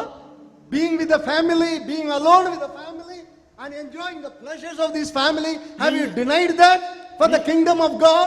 நீங்கள் குடும்பத்தோடு தனியாக இருப்பதற்கு முக்கியத்துவம் கொடுத்து தேவ ராஜ்யத்திற்கு செய்ய வேண்டிய காரியங்களை செய்வதற்காக அந்த தனி நேரத்தை தியாகம் செய்திருக்கிறீர்களா? Everybody was running towards his house. The prophet Haggai was lamenting and crying to the priest. Why? The next verse, if you see, there is no rain. The land has become dry. Why there is no revival? Why there is no fruit bearing? Because of all our selfishness. எல்லாரும் தங்களுடைய வீடுகளுக்கு ஓடி சென்று கொண்டிருந்தார்கள். அப்பொழுது தீர்க்கனாகிய ஆகாய் புலம்புகிறான், நீங்கள் எல்லாரும் இப்படி சென்று கொண்டு இருக்கிறீர்களே என்று சொல்லி. இன்றைக்கு ஏன் நம்முடைய தேசத்திலே எழுப்புதல் இல்லை? ஏன் நம்முடைய தேசத்திலே அருள் மாறி பொழியப்படுவதில்லை? எல்லாரும் அவரவருடைய காரியங்களிலே கண்ணாயிருப்பதினால்தான். We can learn from the cross of Christ. ஆண்டவராய் இயேசு கிறிஸ்துவின் சிலுவையிலிருந்து கற்றுக்கொள்ளுகிற இரண்டாவது முக்கியமான பாடம், that is humility. தாழ்மை. Humility. தாழ்மை. That's what you will have seen in Philippians 2nd chapter in verse 5 to 8. You read, he humbled himself. பிலிப்பியர் 2வது அத்தியாயம் 5வது வசனத்திலிருந்து நாம் இதை வாசிக்கிறோம். அவர் தம்மை தாமே கீழ்ப்படுத்தினார் என்று சொல்லி. Yes, he humbled himself. அவர் தம்மை தாமே கீழ்ப்படுத்தினார். Jesus Christ was the embodiment of humility. இயேசு கிறிஸ்து தாழ்மையின் முழு உருவம். He is the ultimate example of humility. அவர் தாழ்மையின் முழு உதாரணம், முடிவான உதாரணம். In Matthew 11:28 and 29 he said, all ye that laboreth and are heavy laden come unto me. மத்தேயு 11வது அத்தியாயம் 28 29வது வசனங்களை சொல்லுகிறார், வருத்தப்பட்டு பாரம் சுமக்கிறவர்களே நீங்கள் எல்லாரும் என்னிடத்தில் வாருங்கள். Come and learn of me. என்னிடத்திலிருந்து படித்து என்னிடத்தில் வந்து கற்றுக்கொள்ளுங்கள் I என்கிறார். am meek and lowly. நான் சாந்தமும் மனத்தாழ்மையுமாய் இருக்கிறேன். Cross is the most humiliating and painful way to die. இந்த சிலுவை என்பது மிகவும் கொடூரமான வேதனை மிகுந்த ஒரு மரணம். He was crucified in the midst of two notorious criminals. அங்கே பெயர் பெற்ற இரண்டு கள்ளர்கள் மத்தியிலே அவர் சிலுவையில் அறையப்பட்டார். The Bible says he was humble in the midst of his sufferings. அவர் தன்னுடைய பாடுகளின் நடுவிலும் தாழ்மையாய் இருந்தார் என்று வேதம் சொல்கிறது. The prophet Isaiah in 53rd chapter and 7th verse, ஏசாயா 53வது அத்தியாயம் 7வது வசனத்திலே விதமாய் சொல்கிறார். he says like this, 53:7 he was oppressed, our நெருக்கப்பட்டார், he was afflicted, ஒடுக்கப்பட்டார், he opened not his mouth, தம்முடைய வாயை அவர் திறக்கவில்லை. he was led as a lamb to the slaughter, and as a sheep before its shearers is silent, he opened not his mouth. அடிக்கப்படும்படி கொண்டு போகப்படுகிற ஒரு ஆட்டுக்குட்டியை போலவும் தன்னை மயிர் கத்தரிக்கிறவனுக்கு முன்பாக சத்தமிடாதிருக்கிற ஆட்டை போலவும் அவர் தம்முடைய வாயை திறவாதிருந்தார். In the book of Psalm 22, சங்கீதம் 22 David, King David, he amazingly gave an accurate description of the sufferings of the Messiah. இந்த 22வது சங்கீதத்திலே அரசனாகிய தாவீது இயேசு கிறிஸ்துவின் இல்லையென்றால் மேசியாவின் பாடுகளை மிக துல்லியமாக அங்கே அவர் சித்தரிக்கிறார். So in the Psalm 22nd first words, 22வது சங்கீதம் 1வது வசனம்,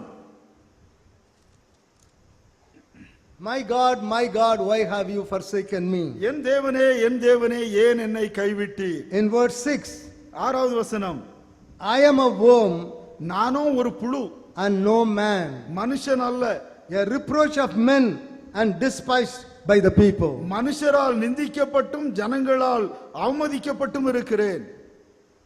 How many of you have seen a worm? Please. நீ எத்தனை பேர் புழுவை பார்த்திருக்கீங்க? Earthworm? மண்புழு? Come on, lift up your hand. Good.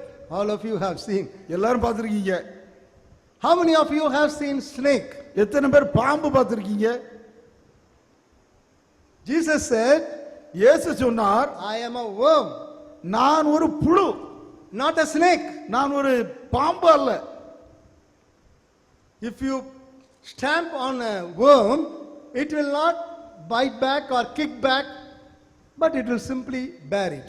ஒருவேளை ஒரு புழுவை நீங்கள் மிதித்தால் அது உங்களை திரும்ப அடிக்கவோ கடிக்கவோ செய்யாது. But you stamp a snake, ஆனால் ஒரு பாம்பின் மேல் நீங்கள் கால் வைத்தால் it will hit back. அது உங்களை திரும்ப அடிக்கும். So worm, I can say, it's a real picture of brokenness. இந்த புழு என்பது நொறுங்குதலின் ஒரு உண்மை சித்திரம் என்று சொல்ல விரும்புகிறேன். If you are a worm, you will bear everything but did not give back. நீங்கள் ஒருவேளை புழுவாக இருந்தால் எல்லாவற்றையும் சகித்துக் கொள்வீர்கள், எதிர்வினை ஆற்ற மாட்டீர்கள். You will not fight back. நீங்கள் திரும்ப கொத்த மாட்டீர்கள். Brokenness is the real meaning for revival. நொறுக்கப்படுதல் என்பதுதான் எழுப்புதலுக்கான மிக சரியான ஒரு அர்த்தம். Isaiah 57:15. ஏசாயா 57:15. Why there is no revival today? இன்றைக்கு எழுப்புதல் இல்லாதிருப்பதற்கு ஒரு காரணம், Because we are more ego, people of ego, நம்மிடத்திலே கர்வம் அதிகம் இருக்கிறது, சுய haughtiness, கௌரவம், pride. பெருமை. Here Isaiah says in 57 and 15th verse, he says whom he will revive. இங்கே ஏசாயா 57வது அத்தியாயம் 15வது வசனத்தில் அவர் யாரை உயிர்ப்பிப்பார், யாருக்கு எழுப்புதல் கொடுப்பார் He will revive the spirit of the humble. அவர் சொல்கிறார், பரிசுத்த ஸ்தலத்தில் வாசம் பண்ணுகிற நான் பணிந்தவர்களின் ஆவியை உயிர்ப்பிக்கிறதற்கும் நொறுங்கினவர்களின் இருதயத்தை உயிர்ப்பிக்கிறதற்கும் நொறுங்குண்டு பணிந்த ஆவி உள்ளவரிடத்திலும் வாசம் பண்ணுகிறேன் என்கிறார். We have been very seriously praying, Lord, send a revival, send a revival, send a revival. ஆண்டவரே எழுப்புதலை அனுப்பும், எழுப்புதலை அனுப்பும், எழுப்புதலை அனுப்பும் என்று சொல்லி மிக கரிசனையாக நாம் ஜெபித்துக் கொண்டிருக்கிறோம். Before standing before you in the pulpit, very honestly I been begging to you, Lord, will you not send the revival that you sent in the 1960s or 70s? ஆண்டவரே, நான் இங்கே பிரசங்கத்திற்கு வருவதற்கு முன்னதாக நான் மிக உண்மையாகவே தேவனிடத்தில் ஜெபித்தேன். ஆண்டவரே, 60-70களிலே கொடுத்த அதே எழுப்புதலை மீண்டும் எங்கள் மத்தியிலே கொண்டு வாரும் என்று சொல்லி. The Lord said, தேவன் சொன்னார், you people are the reason for that. சரி, You people are the reason for that. அது அந்த எழுப்புதல் நடைபெறாமல் இருப்பதற்கு நீங்கள் தான் காரணம். If my people shall humble themselves, என் நாமம் தரித்த என் ஜனங்கள் தங்களை தாழ்த்தினார்களானால், and turn from their wicked ways, அவர்களுடைய பொல்லாத வழிகளை விட்டு திரும்பினார், then I will send a healing to the land. அப்பொழுது நான் அந்த தேசத்திற்கு சேமத்தை கட்டளையிடுவேன். The key is with you and me. எதற்கான இந்த எழுப்புதலுக்கான சாவி உங்கள் கையிலும் என் கையிலும் இருக்கிறது. You all know about D.L. Moody. உங்களுக்கு D.L. மூடியை குறித்து தெரியும். He was a powerful man. அவர் ஒரு வல்லமையான தேவ மனிதன். He led a lot of people to Christ. அநேக மக்களை இயேசு கிறிஸ்துவிடத்தில் நடத்தினார். One day a man of God met him and asked him, ஒரு நாள் ஒரு மனிதன் அவனிடத்தில் போய் ஒரு கேள்வியை கேட்டார். D.L. Moody, what do you feel there is a real problem in your ministry? அவர் அங்கே D.L. மூடியிடத்தில் அவருடைய கேட்ட கேள்வி, உங்களுடைய ஊழியத்திலே உண்மையான பிரச்சனை என்று நீங்கள் எதை நினைக்கிறீர்கள்? D.L. Moody said, D.L. மூடி சொன்னார், it is D.L. Moody. அது D.L. மூடி தான். It is my ego. என்னுடைய சுய கௌரவம், It is சுய மதிப்பு, it is my I. அது நான் என்கிற பெருமை. I. நான் நான் நான் நான் நான் என்கிற பெருமை தான் என்ற ஊழியத்திற்கு மிகப்பெரிய பிரச்சனை. We are thinking we are somebody when we are nobody. நீங்கள் ஒன்றுமே இல்லாமல் இருக்கும் பொழுதே நீங்க யாரோ பெரிய மனுஷன் மாதிரி உங்களை நினைச்சிட்டீங்க. In Galatians 6:3 Apostle Paul says, if you think that you are somebody when you are nobody, you deceive yourself. நீங்க கலாத்தியர் 6வது அத்தியாயம் 3வது வசனத்தில் விதமாய் சொல்லப்படுகிறது, நீங்கள் ஒன்றுமில்லாதல் இருக்கும்போது உங்களை ஒரு பொருட்டென்று எண்ணினால் உங்களை நீங்களே வஞ்சித்துக் கொள்கிறீர்கள். There are two spirits working in this world. இந்த உலகத்திலே வேலை செய்கிற இரண்டு ஆவிகள் இருக்கிறது. Two spirits. இரண்டு ஆவிகள் இருக்கிறது. One is the spirit of Lucifer. ஒன்று லூசிபரின் ஆவி. The another is the spirit of Christ. இன்னொன்று இயேசு கிறிஸ்துவின் ஆவி. No, what is the spirit of Lucifer? லூசிபருடைய ஆவி என்ன தெரியுமா? That you can see it by yourself in Isaiah.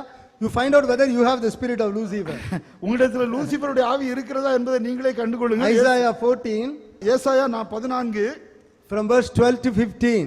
12 முதல் 15 வரை. See what Lucifer told God. Lucifer தேவனிடத்தில் எவ்விதமாக சொல்கிறான் என்று சொல்லி பாருங்கள். God says, oh you Lucifer, you are fallen from heaven, you are the son of morning. அதிகாலையின் மகனாகிய விடிவெள்ளியே, நீ வானத்திலிருந்து விழுந்தாயே. Why? ஏன்? You have said in your heart. நீ உன்னுடைய இருதயத்திலே இப்படி சொல்லிக் கொண்டாய். Where? In heart. இது உன்னுடைய இருதயத்திலே இப்படி சொன்னாய். What is that? என்ன சொன்னாய்? I will ascend into heaven. நான் வானத்துக்கு ஏறுவேன், I will exalt my throne. என்னுடைய சிம்மாசனத்தை நான் உயர்த்துவேன், I will ascend above. நான் எல்லாவற்றிற்கும் மேலாக ஏறி போவேன், I will be like the Most High. உன்னதமானவருக்கு ஒப்பாவேன். How many I? எத்தனை ஐ, எத்தனை நான், I. நான் நான் நான் நான் நான். What is the problem with Lucifer? Lucifer இடத்துல இருந்த பிரச்சனை என்ன? Many people think that Lucifer is pride. What is the real problem அங்கே with Lucifer? லூசிபர் இடத்துல இருந்தது பெருமை பெருமை என்று நாம் அநேக நேரத்தில் நினைக்கிறோம். Even இடத்துல இருந்து to some of our- உண்மையான பிரச்சனை என்ன? To some of our leaders also, they have the spirit of Lucifer. நம்முடைய தலைவர்களும் சிலருக்கு இந்த லூசிபருடைய ஆவி இருக்கிறது. What is the real problem? என்ன முக்கியமான பிரச்சனை? Lucifer was not happy with the place God has given to him.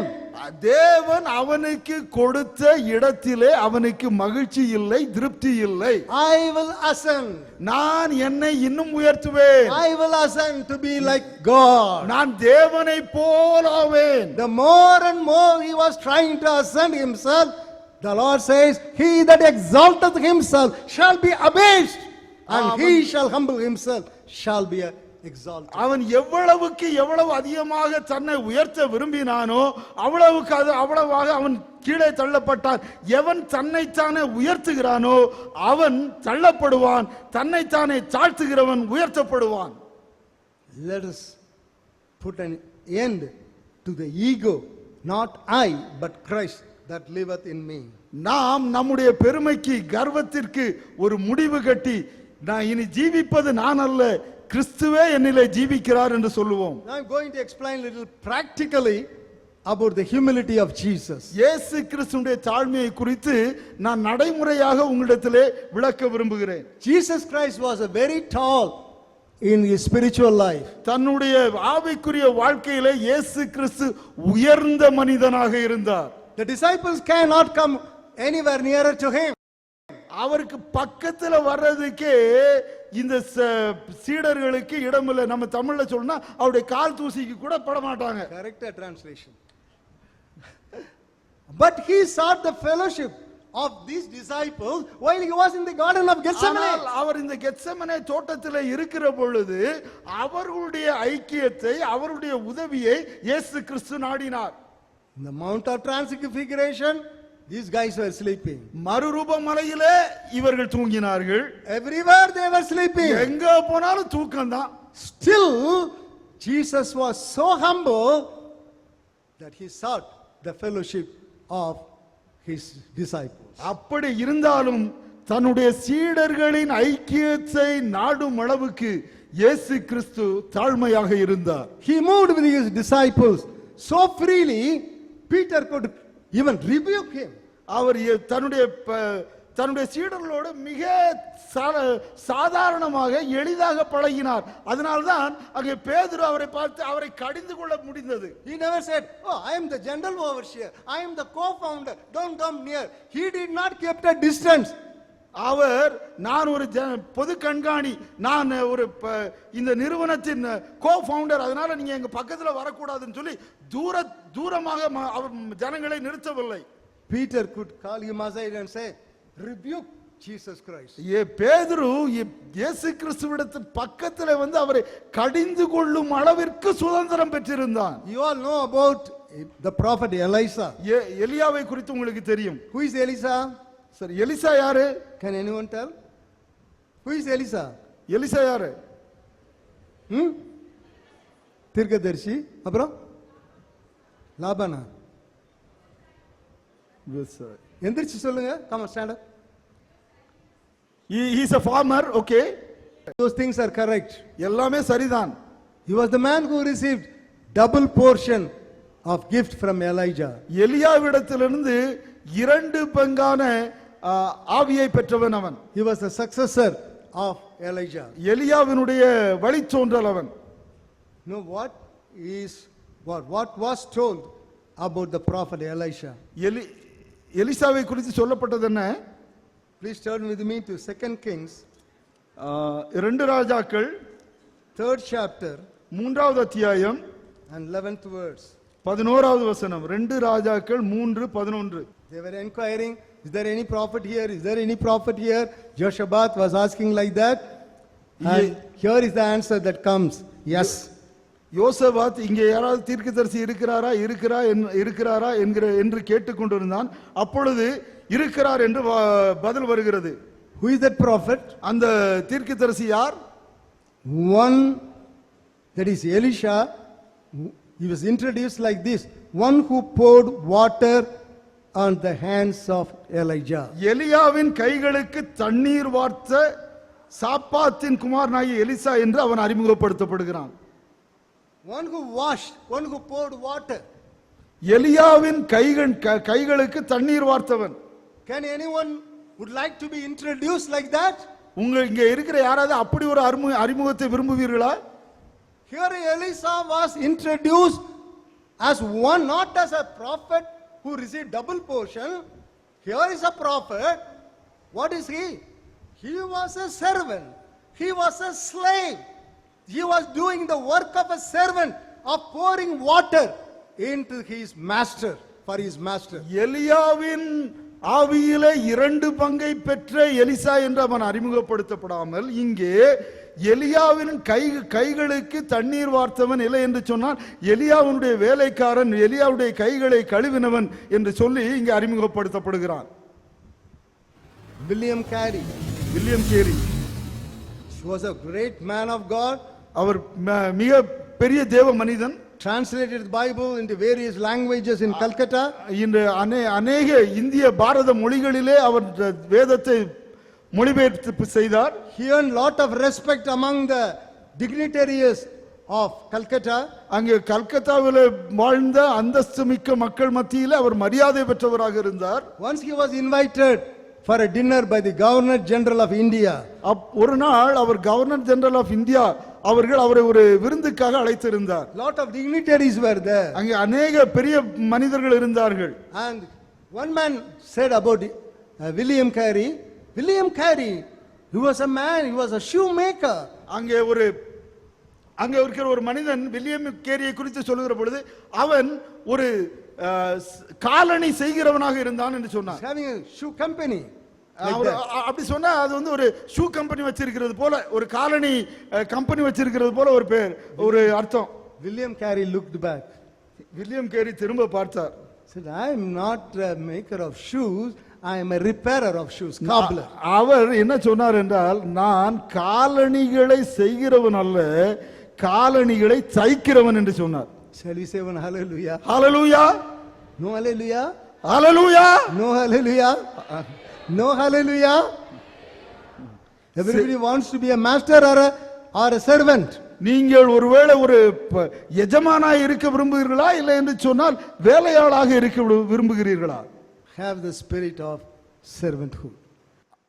வேலையாளின் ஆவியை உடையவர்களாய் இருங்கள். The third lesson you could learn from the cross of Christ is love and sacrifice.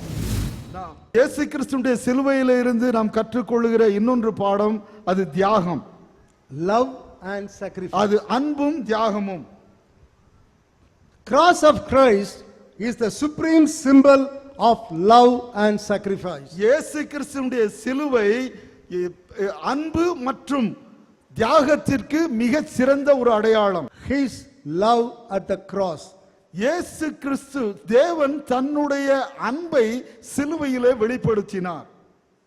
God so loved the world, John 3:16 says, he gave his only begotten son, that whosoever believeth in him should not perish but have everlasting life. தேவன் இந்த உலகத்தை மிக அதிகமாக நேசித்தார். அதை யோவான் 3:16 சொல்லுகிறது, தேவன் தம்முடைய ஒரே பேரான குமாரனை விசுவாசிக்கிறவன் எவனோ அவன் கெட்டு போகாமல் நித்திய ஜீவனை அடையும்படிக்கு அவரை தந்தருளி அவரை கொடுத்து அவரை தியாகமாக கொடுத்து இவ்வளவாக உலகத்திலே அன்பு. You cannot love without giving.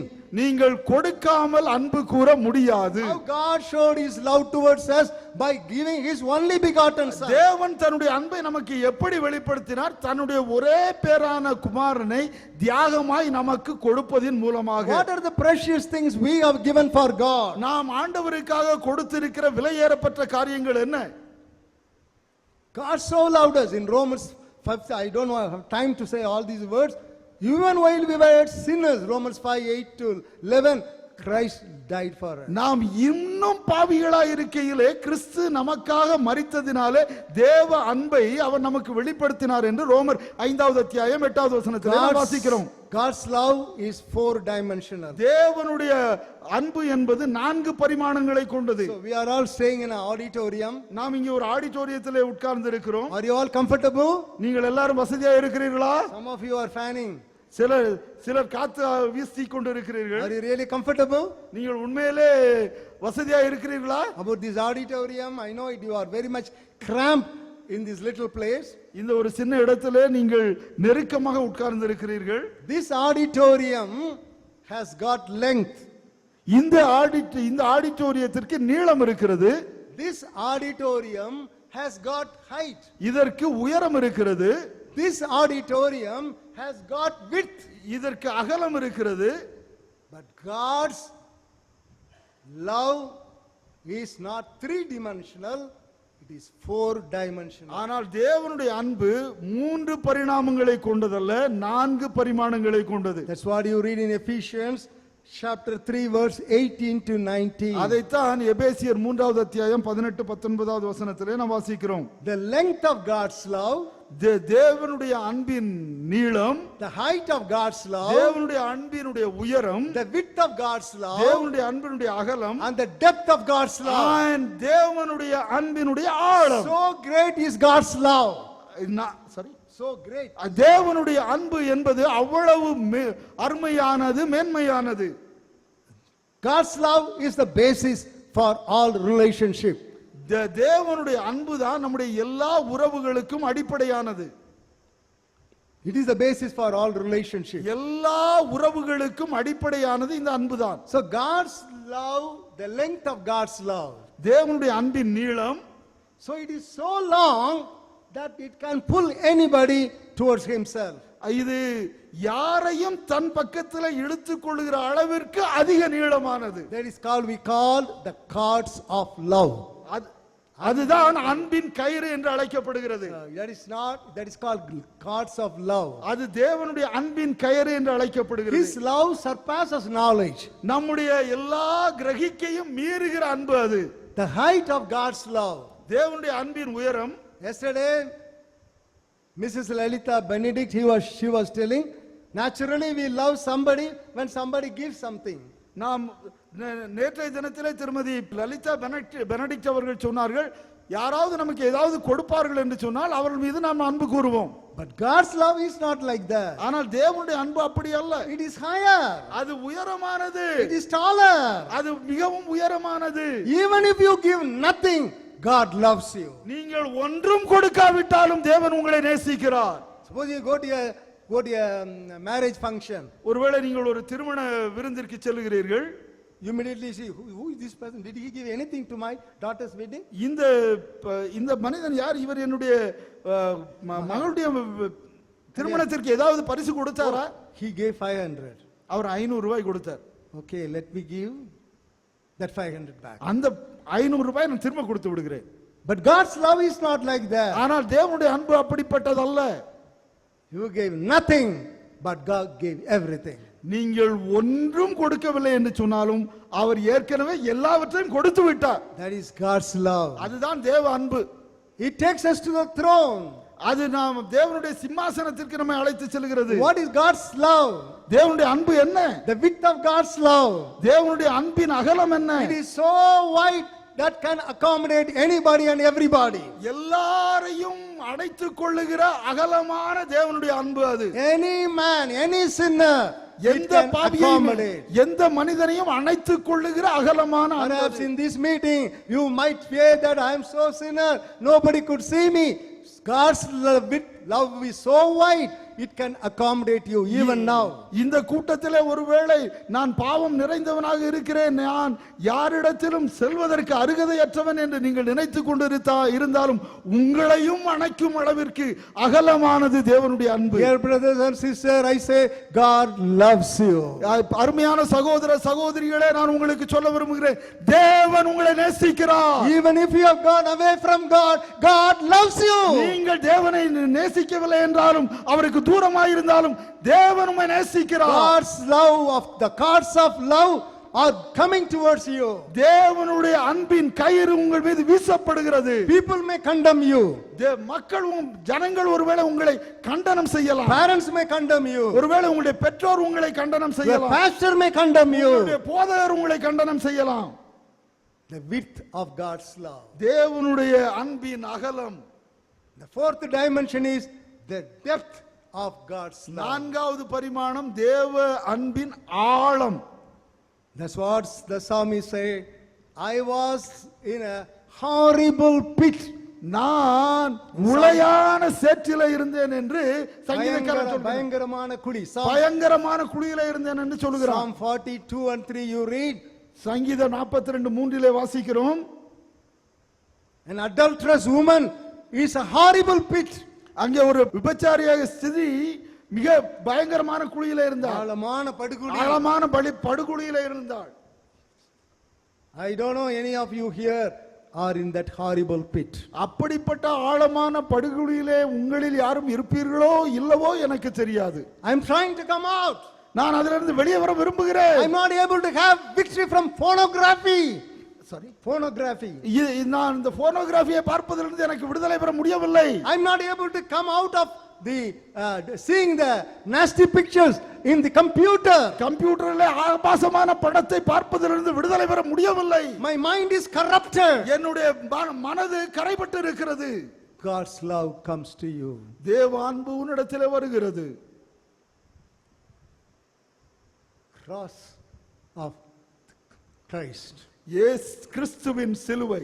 We preach Christ the crucified. சிலுவையிலே அறையப்பட்ட கிறிஸ்துவையே நாங்கள் பிரசங்கிக்கிறோம். Shall we say hallelujah? Hallelujah. Hallelujah. Hallelujah. Those who are sitting inside and outside say hallelujah. உள்ளே இருக்கிறவர்களும் வெளியே இருக்கிறவர்களும் hallelujah என்று சொல்வோம். When I think of the love of God, the length and the height and the width and the depth of God's love, I am what I am because of God's love. தேவனுடைய அன்பின் நீளத்தையும் அகலத்தையும் உயரத்தையும் ஆழத்தையும் நாம் நினைத்து பார்க்கிற பொழுது நான் என்னவாக இருக்கிறேன் என்பதே தேவனுடைய அன்பினாலே என்பதை நான் உணர்ந்து கொள்ள வேண்டும். God's love is consistent. தேவனுடைய அன்பு நிரந்தரமானது. In John's Gospel 13th chapter and first word it says he loved his disciples till the end. யோவான் நற்செய்தி நூல் 13வது அத்தியாயம் 1வது வசனத்திலே நாம் பார்க்கிறோம், கடைசி மட்டும் முடிவு பரியந்தமும் இயேசு கிறிஸ்து தன்னுடைய சீடர்கள் மீது அன்பு வைத்தார் என்று சொல்லப்படுகிறது. Now I have seen some people, நான் சிலரை பார்த்திருக்கிறேன், they have friends for some few years. சில வருடங்கள் அவர்களுக்கு சில நண்பர்கள் இருப்பார்கள். They love them. அவர்களை நேசிப்பார்கள். If something happened, they say, no, I am not going to talk to that guy. ஏதாவது ஒன்று நடந்துருச்சுன்னா இனிமே நான் அவன்கிட்ட பேச மாட்டேன். But God loves till the end. தேவன் கடைசி வரைக்கும் நம்மை நேசிக்கிறார். Everybody left. எல்லாரும் விட்டு போனார்கள். Peter denied. பேதுரு மறுதலித்தான்.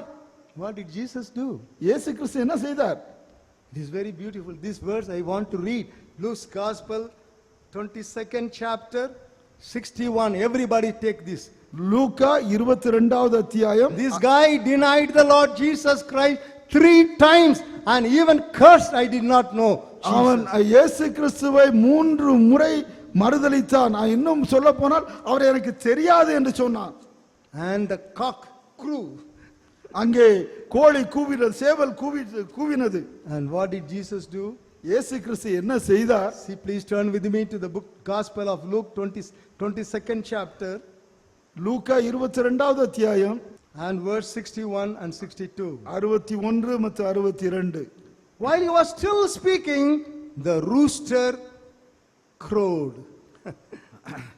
அவன் பேதுருவை சேவல் கூவுகிறதற்கு முன்னே என்னை மறுதலிப்பா என்னும் 3 தரம் அவன் இன்னும் சொல்லிக் கொண்டிருக்கும் பொழுதே அங்கே சேவல் கூவினது. And the Lord அப்பொழுது turned and looked at Peter. அப்பொழுது கர்த்தர் திரும்பி பேதுருவை நோக்கி பார்த்தார். He was in a great agony. அவன் அங்கே மிக வேதனையோடு கூட இருக்கிறான். He was suffering. அவன் கஷ்டப்படுகிறான். But he looked at Peter. ஆனால் அவர் பேதுருவை நோக்கி பார்த்தார். Peter remembered the words of Jesus and he went out and wept bitterly. அவன் இயேசு கிறிஸ்துவின் வார்த்தைகளை நினைவு கூர்ந்து வெளியே போய் மனம் கசந்து அழுதான். Thomas, Thoma, he did not believe Jesus. அவன் இயேசு கிறிஸ்துவை நம்பவில்லை. Jesus did not say, I am not going to show him again. அவனிடத்தை திரும்ப போய் நான் என்னை காட்ட மாட்டேன் என்று இயேசு சொல்லவில்லை. He loved him. அவனை நேசித்தார். Dear brothers and sisters, பிரிய அருமையான சகோதர சகோதரிகளே, Jesus is by your side. இயேசு கிறிஸ்து உங்களுடைய பக்கத்திலே இருக்கிறார். You might be a doubting Thomas, நீங்கள் ஒருவேளை சந்தேகிக்கிற தோமாவாக இருக்கலாம். or you might be a person like Peter denied the Lord Jesus. ஒருவேளை பேதுருவை போல இயேசு கிறிஸ்துவை மறுதலிக்கிறவர்களாகவும் இருக்கலாம். But Jesus loves you. ஆனால் இயேசு உங்களை நேசிக்கிறார். What I should do, brother, then? அப்படியானால் நான் என்ன செய்ய வேண்டும்? You should love Jesus supremely. நீங்கள் இயேசு கிறிஸ்துவை எல்லாவற்றை காட்டிலும் அதிகமாக நேசிக்க வேண்டும். Matthew 10:37. மத்தேயு 10:37. What did Jesus say here? He who loves the father or mother more than me is not worthy of me. He who loves son or daughter more than me is not worthy of me. தகப்பனையாவது தாயையாவது என்னிலும் அதிகமாய் நேசிக்கிறவன் எனக்கு பாத்திரன் அல்ல. மகனையாவது மகளையாவது என்னிலும் அதிகமாய் நேசிக்கிறவன் எனக்கு பாத்திரன் அல்ல. If you love Jesus, நீங்கள் இயேசுவை நேசிப்பீர்கள் என்றால் you will give your precious things at the feet of Jesus. நீங்கள் விலையேறப்பட்ட காரியங்களை இயேசு கிறிஸ்துவின் பாதத்திலே வைப்பீர்கள். You know about a woman who broke the alabaster box. அங்கே பரிமள தைல குப்பியை உடைத்த அந்த பெண்ணை குறித்து நீங்கள் அறிந்திருக்கிறீர்கள். And people were telling, why are you wasting? சுற்றி இருந்தவர்கள் எதற்கு இப்படி நீங்கள் வீணடிக்கிறீர்கள் என்று சொன்னார்கள். But Jesus said, ஆனால் இயேசு சொன்னார், leave her. அவளை விட்டு விடுங்கள். She is a woman who loved me so much. என்னை அதிகமாக நேசித்த ஒரு பெண்மணி அவள். While I was studying in the engineering college, நான் பொறியியல் கல்லூரியிலே படித்துக் கொண்டிருக்கிற பொழுது, not this Bible, black Tamil Bible, இந்த அப்ப எனக்கு இந்த வேதாகமம் இல்ல, கருப்பு அட்டை கொண்ட தமிழ் வேதாகமம். I used to carry when the time comes at 5 o'clock. 5 மணிக்கு அந்த கருப்பு புத்தகத்தை கையில ஏந்தி நான் செல்வேன். My friends used to say, Lord Lionel, this is the time where you can sit or stand in the bus stand looking at some beautiful women and enjoy life. Why are you taking this Bible and wasting your youth age? என்ன Lionel, இது bus ஸ்டாண்ட்ல நின்று side அடிக்க வேண்டிய நேரம், இதை விட்டுட்டு வந்து நீ வந்து பைபிளை தூக்கிட்டு போறியா அப்படின்னு சொல்லுவாங்க. I used to tell them, நான் அவர்களுக்கு சொல்லுவேன், I want to waste my life, as you say, but at the feet of the Lord Jesus Christ. நீங்க சொன்னது போல என்னுடைய வாழ்வை நான் வீணடிக்க விரும்புகிறேன், ஆனால் அதை இயேசு கிறிஸ்துவின் பாதத்திலே வீணடிக்கிறேன். What are the precious things in your life? உங்களுடைய வாழ்க்கையில இருக்கிற விலையேறப்பெற்ற காரியம் என்ன? Maybe your life. ஒருவேளை உங்களுடைய வாழ்வாகவே இருக்கலாம். If you are a young man, நீங்கள் ஒருவேளை நீங்கள் ஒரு வாலிபனாக இருப்பீர்கள் என்றால், or a young woman here, ஒருவேளை வாலிப பெண்ணாக இருப்பீர்கள் என்றால், the youth age might be a precious age. உங்களுடைய இந்த வாலிப வயது என்பது உங்களுடைய வாழ்க்கையின் மிக முக்கியமான மிக விலையேறப்பெற்ற ஒரு பகுதியாக இருக்கலாம். The Lord said, remember the Lord thy creator while you are in your youth. நீங்க உங்களுடைய வாலிப பிராயத்திலே உங்களுடைய சிருஷ்டிகரை நினைவு கூறு என்று வேதம் சொல்லுகிறது. Maybe your valued property. ஒருவேளை உங்களுடைய சொத்துக்கு நீங்கள் அதிக மதிப்பு கொடுக்கலாம். Whatever may be valuable you think in your life, break it at the feet of Jesus. Maybe your time, உங்களுடைய maybe your children, maybe your television, maybe your mobile. உங்களுடைய வாழ்க்கையிலே நீங்கள் விலையேற பெற்றது என்று எதை நினைக்கிறீர்களோ அதை இயேசு கிறிஸ்துவினுடைய பாதத்திலே உடைத்து ஊற்றுங்கள். ஒருவேளை அது உங்களுடைய தாளந்தாக இருக்கலாம், உங்களுடைய நேரமாக இருக்கலாம், உங்களுடைய மொபைலாக இருக்கலாம், இல்லை என்று சொன்னால் உங்களுடைய டெலிவிஷனாக இருக்கலாம். எதுவாக இருந்தாலும் அதை உடைத்து அவருடைய பாதத்திலே ஊற்றி விடுங்கள். Please turn with me some important words only. I will ask you to turn with me 2 Corinthians 5th chapter 14th and 15th word. 2 கொரிந்தியர் 5 14 15. For the love of Christ compels us. எல்லாரும் மரித்தார்கள் என்றும் பிழைத்திருக்கிறவர்கள் இனி தங்களுக்கென்று பிழைத்திராமல் தங்களுக்காக மரித்து எழுந்திருக்கிறவருக்கென்று பிழைத்திருக்கும்படி அவர் எல்லாருக்காகவும் மரித்தார் என்று நிதானித்திருக்கிறோம். Then what we should do? We should live for Jesus. நாம் என்ன செய்ய வேண்டும்? நாம் இயேசுவுக்காக பிழைத்திருக்க வேண்டும். First, I told self-denial. முதலாவது சுயவெறுப்பு. Second lesson is humility. இரண்டாவது தாழ்மை. Third lesson is love. மூன்றாவது அன்பு. Love Jesus and love one another. இயேசுவை நேசியுங்கள், ஒருவரை ஒருவர் நேசியுங்கள். In spite of all these talks, why there is no closeness among the believers? இந்த எல்லா பிரசங்கங்களையும் செய்திகளையும் கேட்ட பின்பும் விசுவாசிகளின் மத்தியிலே ஏன் ஒரு நெருக்கமான உறவு இல்லை? I will tell only one reason. நான் ஒரே ஒரு காரணத்தை சொல்ல விரும்புகிறேன். That is fault finding. அதுதான் தப்பு கண்டுபிடிப்பது, விமர்சனம் செய்வது. Oh, Manivannan, he came to today prayer. Only instead of 8, he came at 8:10. மணிவண்ணனா அவன் இன்னைக்கு ஜெபத்துக்கு வந்தான், ஆனா 8 மணிக்கு வர்றதுக்கு பதிலா 8:10 தான் வந்தான். Today he didn't wear white shirt and white pant. அவன் இன்னைக்கு வெள்ளை பேண்ட் வெள்ளை சட்டையும் போடல. Fault finding. தப்பு கண்டுபிடிப்பது, விமர்சிப்பது. What the Bible says? ஆனால் வேதம் என்ன சொல்கிறது? Love covereth multitudes of sin. அன்பு சகல பாவங்களையும் மூடும். I just tell a small formula for love.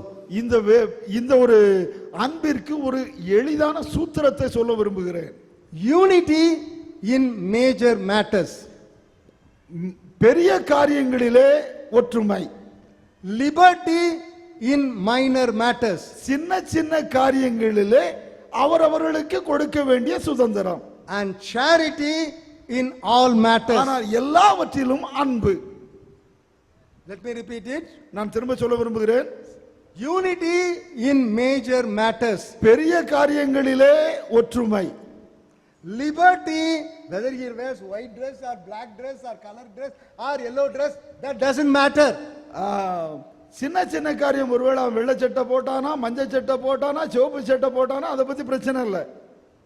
He should be washed by the blood of Christ. இயேசு கிறிஸ்துவின் ரத்தத்தினாலே கழுவப்பட்டு இருக்க வேண்டும், அதுதான் காரியம். Liberty, because don't think that I am defending myself. என்ன நானே டிஃபெண்ட் பண்ணிக்கிறேன்னு நினைக்காதீங்க. இதெல்லாம் தப்பு இல்ல, தப்பு இல்ல. அண்ணா நல்ல ப்ளூ ஷர்ட் போட்டிருக்காங்க, நான் நல்ல ஸ்ட்ரைப் ஷர்ட் போட்டிருக்கேன். Liberty in minor matters. சின்ன சின்ன காரியங்களிலே சுதந்திரம். Charity or love in all matters. எல்லா காரியங்களிலும் அன்பு இருக்க வேண்டும். Love covereth multitudes of sins. அன்பு சகல பாவங்களையும் மூடும். A family in a husband or wife always is a fault finder. It will be a hell. ஒரு குடும்பத்தில் கணவனோ அல்லது மனைவியோ எப்பொழுதுமே தப்பு கண்டுபிடிப்பவர்களாக இருப்பார்கள் என்று சொன்னால் அந்த குடும்பம் நரகம்தான். Very well prepared சாம்பார், நல்லா செய்யப்பட்ட sambar. How is it? There is a slight salt. அங்க எப்படி இருக்கு அப்படின்னு சொன்னா கொஞ்சம் உப்பு குறையுது. small issues, சின்ன சின்ன சின்ன சின்ன காரியங்கள் it will block, it will quench your relationship. அது உங்களுடைய உறவை உடைத்து விடும், அடைத்து விடும். How Jesus loved his disciples. இயேசு கிறிஸ்து எப்படி தன்னுடைய சீடர்கள் மீது அன்பு வைத்தார்? Till the end. அவர் முடிவு பரியந்தம் நேசித்தார். Because he loved them, Peter, who denied, became an apostle. இயேசு கிறிஸ்து அவர்களை நேசித்ததினால் தான் அவரை மறுதலித்த பேதுரு பின்பு அப்போஸ்தலனானான். Thomas, who doubted him, came to India and died as a martyr. சந்தேகப்பட்ட தோமா பாரத தேசத்திற்கு வந்து இங்கு இரத்த சாட்சியாக மரித்தார். Don't be a fault finder. நீங்கள் குற்றம் கண்டுபிடிக்கிறவர்களாய் இருக்க வேண்டாம். And the fourth important point I could observe in the life of Jesus is obedience.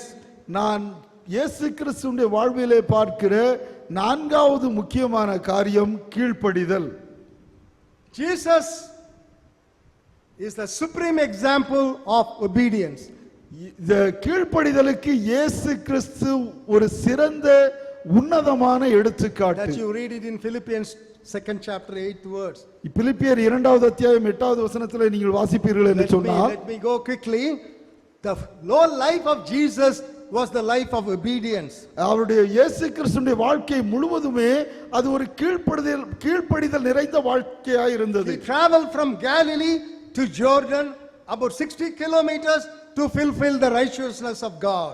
கலிலேயாவில் இருந்து யோர்தானுக்கு ஏறத்தாழ 60 கிலோமீட்டர்கள் தேவனுடைய நீதியை நிறைவேற்றும்படியாக இயேசு கிறிஸ்து நடைபயணம் மேற்கொண்டார். In Matthew 3:16 and 17 you find Jesus was baptized, and when he came out of the water, the Bible says Holy Spirit came as a dove and the heaven was opened. மத்தேயு 3ஆம் அத்தியாயம் 16வது வசனத்திலே வாசிக்கிறோம், இயேசு கிறிஸ்து ஞானஸ்நானம் பெற்று தண்ணீரிலே இருந்து கரையேறின உடனே இதோ வானம் திறக்கப்பட்டு அங்கே தேவ ஆவியானவர் புறாவை போல அவர் மேல் இறங்கினார் என்று. Holy Spirit operates freely in the life of those who obey God's word. தேவனுடைய வார்த்தைக்கு கீழ்ப்படுகிறவருடைய வாழ்க்கையிலே பரிசுத்த ஆவியானவர் சுதந்திரமாக விடுதலையாக கிரியை செய்வார். That's you read in Acts 5th chapter and 32nd verse. அப்போஸ்தலர் நடபடிகள் 5:32 இதை வாசிக்கிறோம். He obeyed God the Father even in Gethsemane. கெத்சேமனே தோட்டத்திலும் கூட அவர் பிதாவாகிய தேவனுக்கு கீழ்ப்படிந்தார். He commanded Peter to put his sword in his sheath. He said, how then the scriptures may be fulfilled. அவர் பேதுருவை தன்னுடைய பட்டயத்தை உரையிலே போடும்படியாக சொன்னார். அப்படி தேவனுடைய வார்த்தை நிறைவேறும்படியாக சொன்னார் என்று வேதத்தில் எழுதப்பட்டிருக்கிறது. That you read in John's Gospel 18th chapter 10th verse and 11th verse. யோவான் நற்செய்தி நூல் 18வது அத்தியாயம் 10வது 11வது வசனத்திலே வாசிக்கிறோம். And again in Matthew 26:53 and 54, மத்தேயு 26:53-54 வாசிக்கிறோம். he told Peter, I could have prayed. If I prayed, God would have sent 12 legions of angels. நான் ஒருவேளை ஜெபித்திருப்பேன் என்று சொன்னால் 12 பெரிய படையே தேவன் அனுப்பி இருப்பார். Then how all these things that I have to obey the Father? இது அப்படி என்றால் இதெல்லாம் ஏன் நடக்கிறது? நான் தேவனுக்கு பிதாவுக்கு கீழ்ப்படிய வேண்டும் என்பதற்காக. Because he obeyed the Father, அவர் பிதாவுக்கு கீழ்ப்படிந்ததினாலே he has to undergo a lot of sufferings. அவர் தன்னுடைய வாழ்க்கையிலே अनेक பாடுகளை அனுபவிக்க வேண்டியது இருந்தது. Dear brothers and sisters, அருமையான சகோதர சகோதரிகளே, what did the early disciples said when they were threatened? கடைசியிலே அங்கே சீடர்களை அவர்கள் பயமுறுத்துகிற பொழுது சீடர்கள் என்ன சொன்னார்கள்? They were threatened. அவர்கள் பயமுறுத்தப்பட்டார்கள். What was their reply? அவருடைய உத்தரவு என்ன? We have to obey God than man. நாம் மனுஷருக்கு கீழ்ப்படுவதை பார்க்கிலும் தேவனுக்கு கீழ்ப்படிய வேண்டியது அவசியமாக இருக்கிறது. What did Shadrach, Meshach, Abednego? Shadrach Meshach Abednego அவர்கள் என்ன சொன்னார்கள்? We will not obey this, the idol that you have kept. நீர் ஏற்படுத்தி இருக்கிற இந்த சிலையை நாங்கள் ஆராதிக்க மாட்டோம்.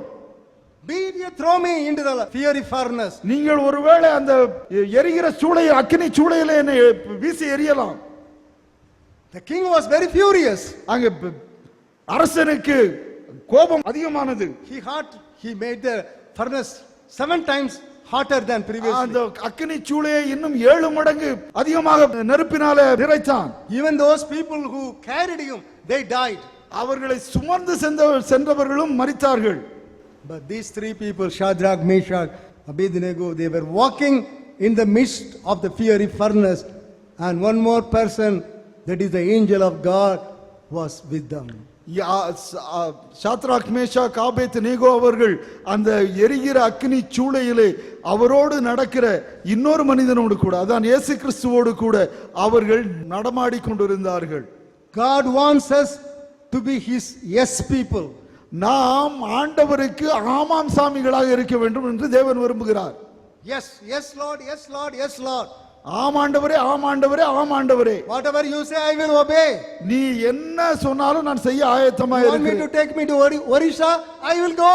ஒரிசாவிற்கு எடுத்து செல்கிறீரா? நான் போவேன். If you want me to go and attend this meeting, I will attend. இந்த கூட்டத்திற்கு போக வேண்டும் என்று சொல்வீரா? போவேன். Oh, if you want me to testify to my boss, I will testify. என்னுடைய பாஸுக்கு நான் சாட்சி சொல்ல வேண்டும் என்று நீர் விரும்புகிறீரா? நான் சாட்சி சொல்லுவேன். Even if my head goes, I am prepared to obey the commission of God. என்னுடைய தலை போனாலும் பரவாயில்லை, நான் தேவ கட்டளைக்கு கீழ்ப்படிவேன். Jesus said the last great commission, go ye into all the world and preach the gospel to every creature. ஆண்டவராகிய இயேசு கிறிஸ்து தன்னுடைய இறுதி கட்டளையிலே சொல்கிறார், நீங்கள் உலகம் எங்கும் போய் சர்வ சிருஷ்டிக்கும் சுவிசேஷத்தை பிரசங்கியுங்கள் என்று. The Bible says they went. வேதம் சொல்லுகிறது அவர்கள் சென்றார்கள். Because they went, the Bible says in Mark 16, 15 and 20, the Lord working with them, confirming the word with the signs and wonders. அவர்கள் சென்றார்கள் என்று வேதம் சொல்லுகிறது. அதை மார்க் 16வது அத்தியாயத்திலே வாசிக்கிறோம். அவர்கள் போனதினாலே கர்த்தர் அவர்களோடு கூட இருந்து அற்புதங்களையும் அடையாளங்களையும் நிறைவேற்றினார். Why you don't see miracles? ஏன் இன்றைக்கு அற்புதங்கள் இல்லை? You don't go to villages. நீங்கள் கிராமங்களுக்கு போவதில்லை. You don't go in search of souls. நீங்கள் தூர இடங்களுக்கு போவதில்லை. You don't obey the great commission of God. தேவனுடைய பெரிய கட்டளைக்கு கீழ்ப்படிவதில்லை. Jesus Christ on the cross, இயேசு கிறிஸ்து சிலுவையின் மீது he obeyed, even though it is a very, very difficult to obey. He obeyed. அது கீழ்ப்படிவது மிகவும் கடினமாக கஷ்டமாக இருந்தாலும் இயேசு கிறிஸ்து சிலுவையிலே அவர் கீழ்ப்படிந்தார். Harden not your hearts. உங்களுடைய இருதயங்களை கடினப்படுத்தாதிருங்கள். Don't give lame excuses. நீங்கள் நொண்டி சாக்கு போக்குகளை சொல்ல God வேண்டாம். says go, that means go. தேவன் போ என்று சொன்னால் போ என்றுதான் அர்த்தம். If you harden your heart as they did in the day of wilderness, you might be destroyed. வனாந்தரத்திலே அவர்கள் தங்களுடைய இருதயத்தை கடினப்படுத்தினது போல நீங்களும் கடினப்படுத்துவீர்கள் என்று சொன்னால் நீங்கள் தான் கஷ்டப்படுவீர்கள். As you are listening to God's word, I want you to make your heart as soft as possible. நான் தேவனுடைய வார்த்தையை உங்களிடத்திலே பிரசங்கித்துக் கொண்டிருக்கிற பொழுது இந்த தேவனுடைய வசனத்தை நீங்கள் ஏற்றுக்கொள்ளும் வண்ணமாக தேவன் உங்களுடைய இருதயத்தை அதிக மென்மையாக மாற்ற வேண்டும் என்று நான் விரும்புகிறேன். Obey is better than sacrifice. பலியை காட்டிலும் கீழ்ப்படிதல் மேலானது. Why did God reject Saul to be the king? தேவன் எதற்கு சவுலை நிராகரித்தார்? Because he partially obeyed. ஏன் என்று சொன்னால் அவன் அரைகுறையாக கீழ்ப்படிந்தான். Partial obedience is disobedience. அரைகுறை கீழ்ப்படிதல் கீழ்ப்படியாமை. God is speaking to youth. God is speaking to all the blessed participants. இந்த அரங்கத்திலே உட்கார்ந்து இருக்கிற உங்களோடு கூட தேவன் பேசிக் கொண்டிருக்கிறார். Fourth lesson, God wants to teach us from the cross. When God the Father said in Hebrews, I don't have time.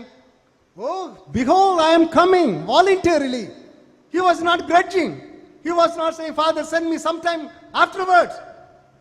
I am ready to come. He voluntarily came obeying the Father. எபிரேயர் எழுதின நிருபத்திலே நாம் வாசிக்கிறோம், தேவன் தன்னுடைய மனதை தன்னுடைய குமாரனுக்கு வெளிப்படுத்தின உடனே நான் நாளைக்கு போகிறேன், நாளை கழித்து போகிறேன் என்று சொல்லாமல் அவர் தானாகவே இதோ நான் வருகிறேன் என்று சொன்னார். We need a revival in obeying God's word. தேவனுடைய வார்த்தைக்கு கீழ்ப்படிதலின் எழுப்புதல் நமக்கு வேண்டும். How many of you say yes? எத்தனை பேர் ஆம் என்று சொல்லுகிறீர்கள்? How many of you say yes? எத்தனை பேர் ஆம் என்று சொல்லுகிறீர்கள்? We should be yes people, not yes and no people. நாம் தேவனுக்கு ஆம் என்று சொல்லுவர்களாய் இருக்க வேண்டுமே ஒழிய ஆம் என்றும் இல்லை என்றும் சொல்லுகிறவர்களாய் இருக்க கூடாது. God is not yes and no, he is always yes. நம்முடைய தேவன் ஆம் என்றும் இல்லை என்றும் இல்லை, எப்பொழுதுமே ஆம் என்று தான் இருக்கிறார், ஆமென் என்று இருக்கிறார். Fifth point is, ஐந்தாவதாக, Jesus Christ was focused on the mission the Father has given to him. பிதா தனக்கு கொடுத்த அந்த ஊழியத்தின் மீது இயேசு கிறிஸ்து எப்பொழுதும் கண்ணும் கருத்துமாக இருந்தார். He wanted to finish the mission God the Father has given to him. அவருக்கு தந்தையாகிய தேவன் கொடுத்த அந்த வேலையை முடிப்பதிலே கருத்தாய் இருந்தார். You can read from Matthew 27:40 to 42.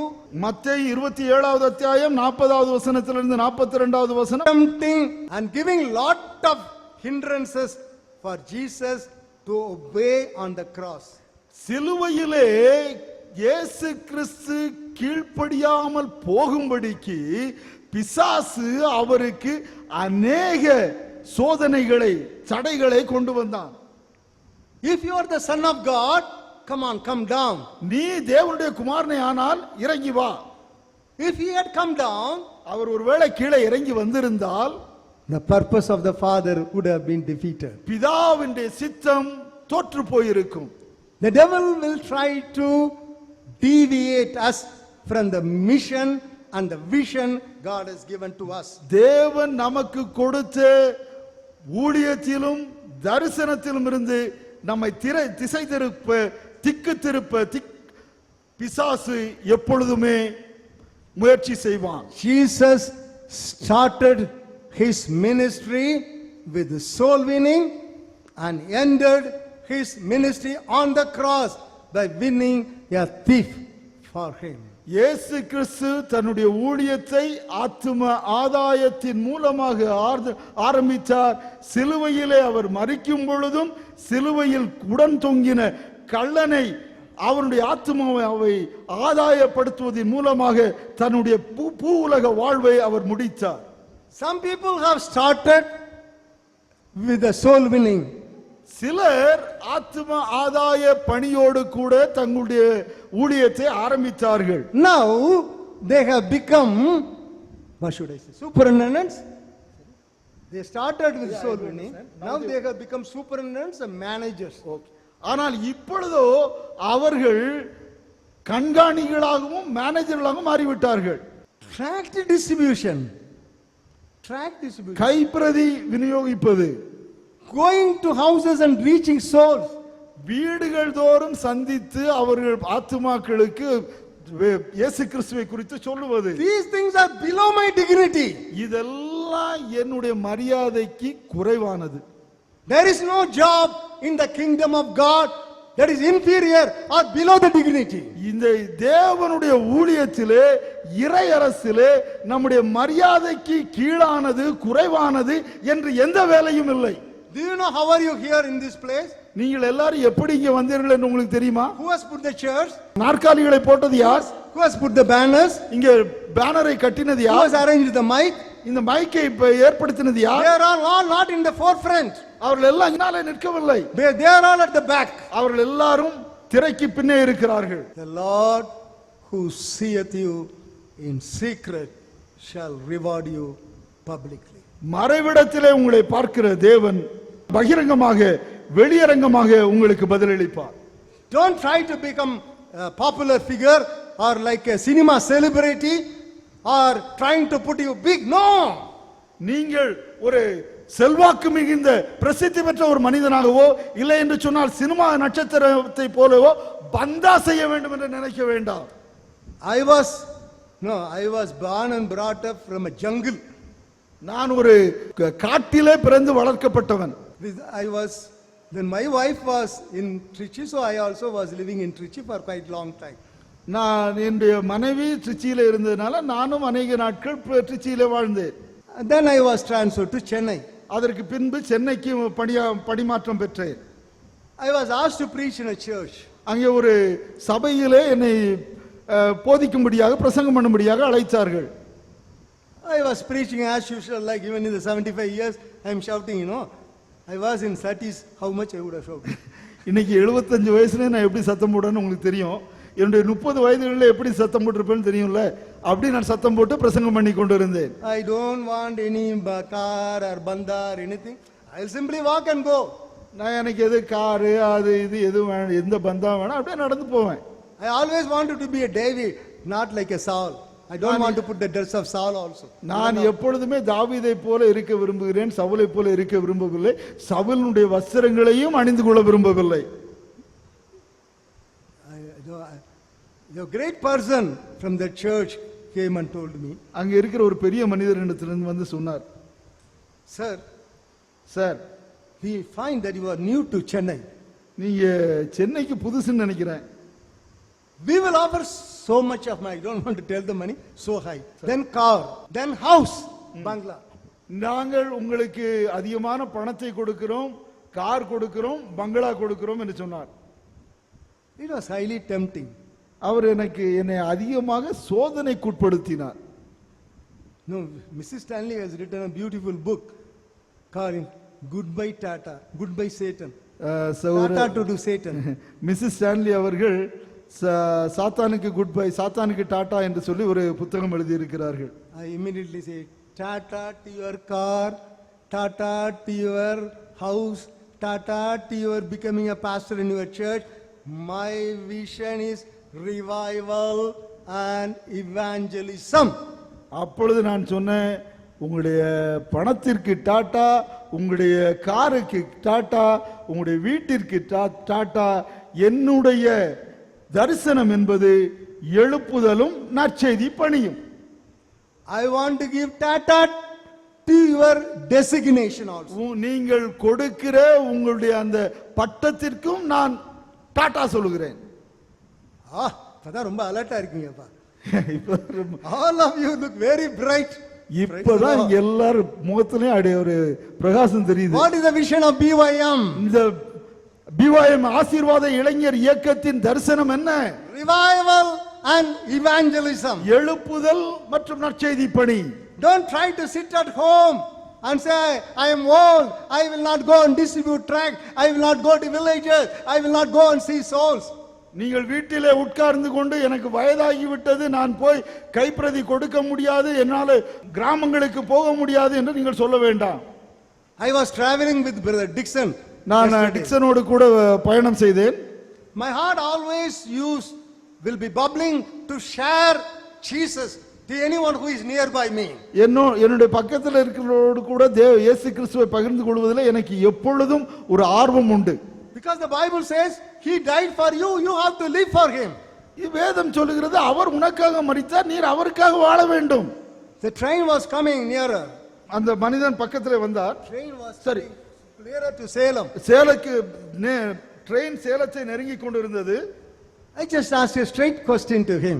அவனிடத்தில் ஒரு நேரடியான ஒரு கேள்வியை கேட்டேன். Are you a Christian? நீர் ஒரு கிறிஸ்தவனா? He looked at me. அவர் என்னை நோக்கி பார்த்தார். He was 71, I am 75. அவருக்கு 71 வயது, எனக்கு 75 வயது. He said yes. ஆம் என்றார். If you are ashamed to tell about Jesus in this life, God will be ashamed of you when he comes with his angels. நீங்கள் ஒருவேளை இந்த உலகத்திலே உங்களுடைய வாழ்நாளிலே இயேசு கிறிஸ்துவை குறித்து சொல்ல நீங்கள் அவமானப்படுவீர்கள் என்று சொன்னால், இயேசு கிறிஸ்து வருகிற நாளிலே நாம் அவமானப்படுத்தப்படுவோம். To many people the start was good, but the end is bad. அநேகருக்கு துவக்கம் நன்றாகத்தான் இருந்தது, ஆனால் முடிவோ பரிதாபகரமாய் முடிந்து விட்டது. Even during my college days, என்னுடைய கல்லூரி நாட்களிலும் கூட I went to a public open air meeting in Pudukottai to preach. புதுக்கோட்டையிலே ஒரு திறந்த வெளி மீட்டிங்காக கூட்டத்திற்காக நான் சென்றேன். At that time, I think I would have been less than 80. அப்பொழுது நான் 30 வயதுக்கும் குறைவானவனாய் இருந்திருப்பேன். After my message was over, என்னுடைய செய்தி முடிந்த பின்பு a brother came rushing to me. ஒரு சகோதரன் என்னிடத்தில் ஓடி வந்தார். He asked me, அவர் என்னிடத்தில் கேட்டார், "Sir, when were you saved?" நீங்கள் எப்பொழுது ரட்சிக்கப்பட்டீர்கள்? "Oh, so short a period only. Only even 15 years before you have been saved." ஒரு 15 வருஷத்துக்கு முன்னாடி தானே நீங்க ரட்சிக்கப்பட்டீங்க. How is it that you are so உற்சாகமா, so enthusiastic? So enthusiastic. நீங்கள் எப்படி இவ்வளவு உற்சாகமா இருக்கிறீர்கள்?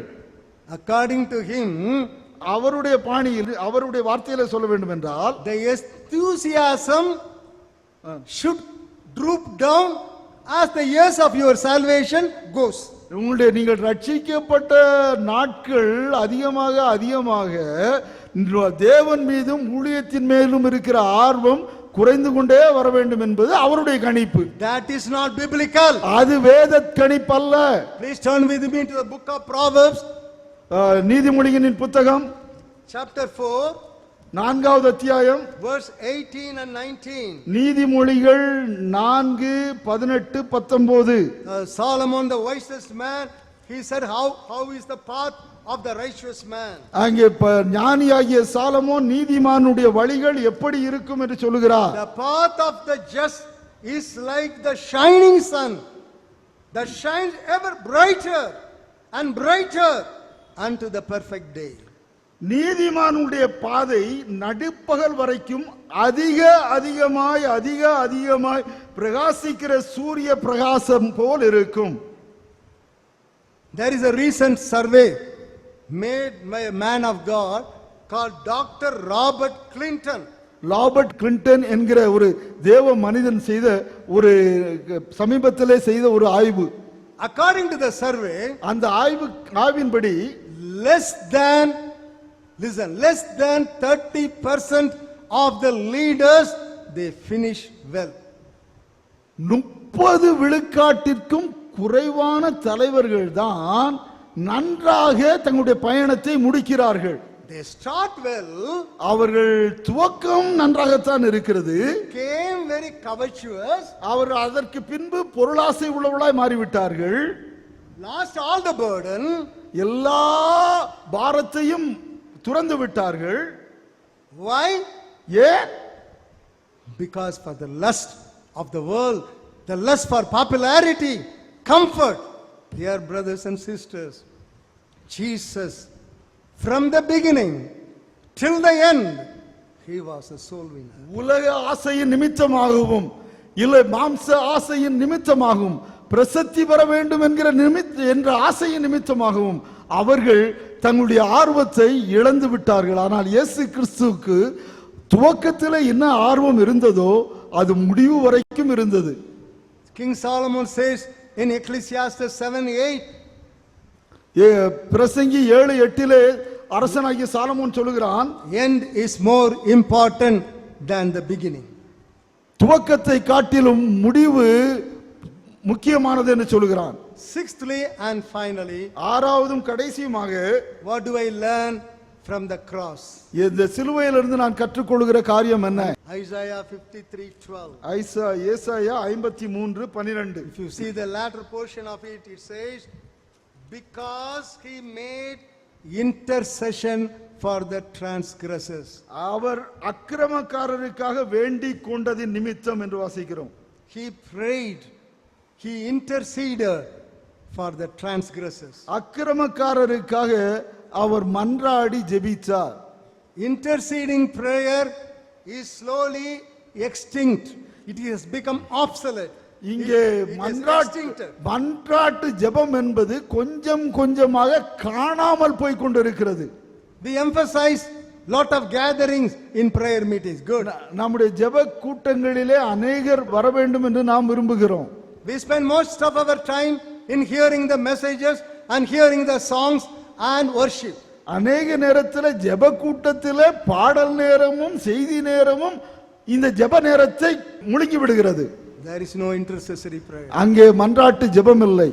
Dear brothers and sisters, அருமை சகோதர சகோதரிகளே, Jesus, even while he was hanging on the cross, அவர் சிலுவையிலே தொங்கும் பொழுதும் கூட, Father, பிதாவே forgive them, இவர்களுக்கு மன்னியும், for they know not what they do. அவர்கள் தாங்கள் செய்கிறது என்னதென்று அவர்கள் அறியார்கள். He interceded.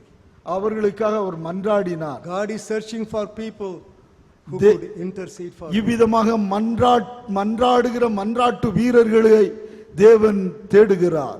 Even now, இப்பொழுதும் Jesus is interceding for us. நமக்காக இயேசு கிறிஸ்து பரிந்து பேசிக் கொண்டிருக்கிறார்.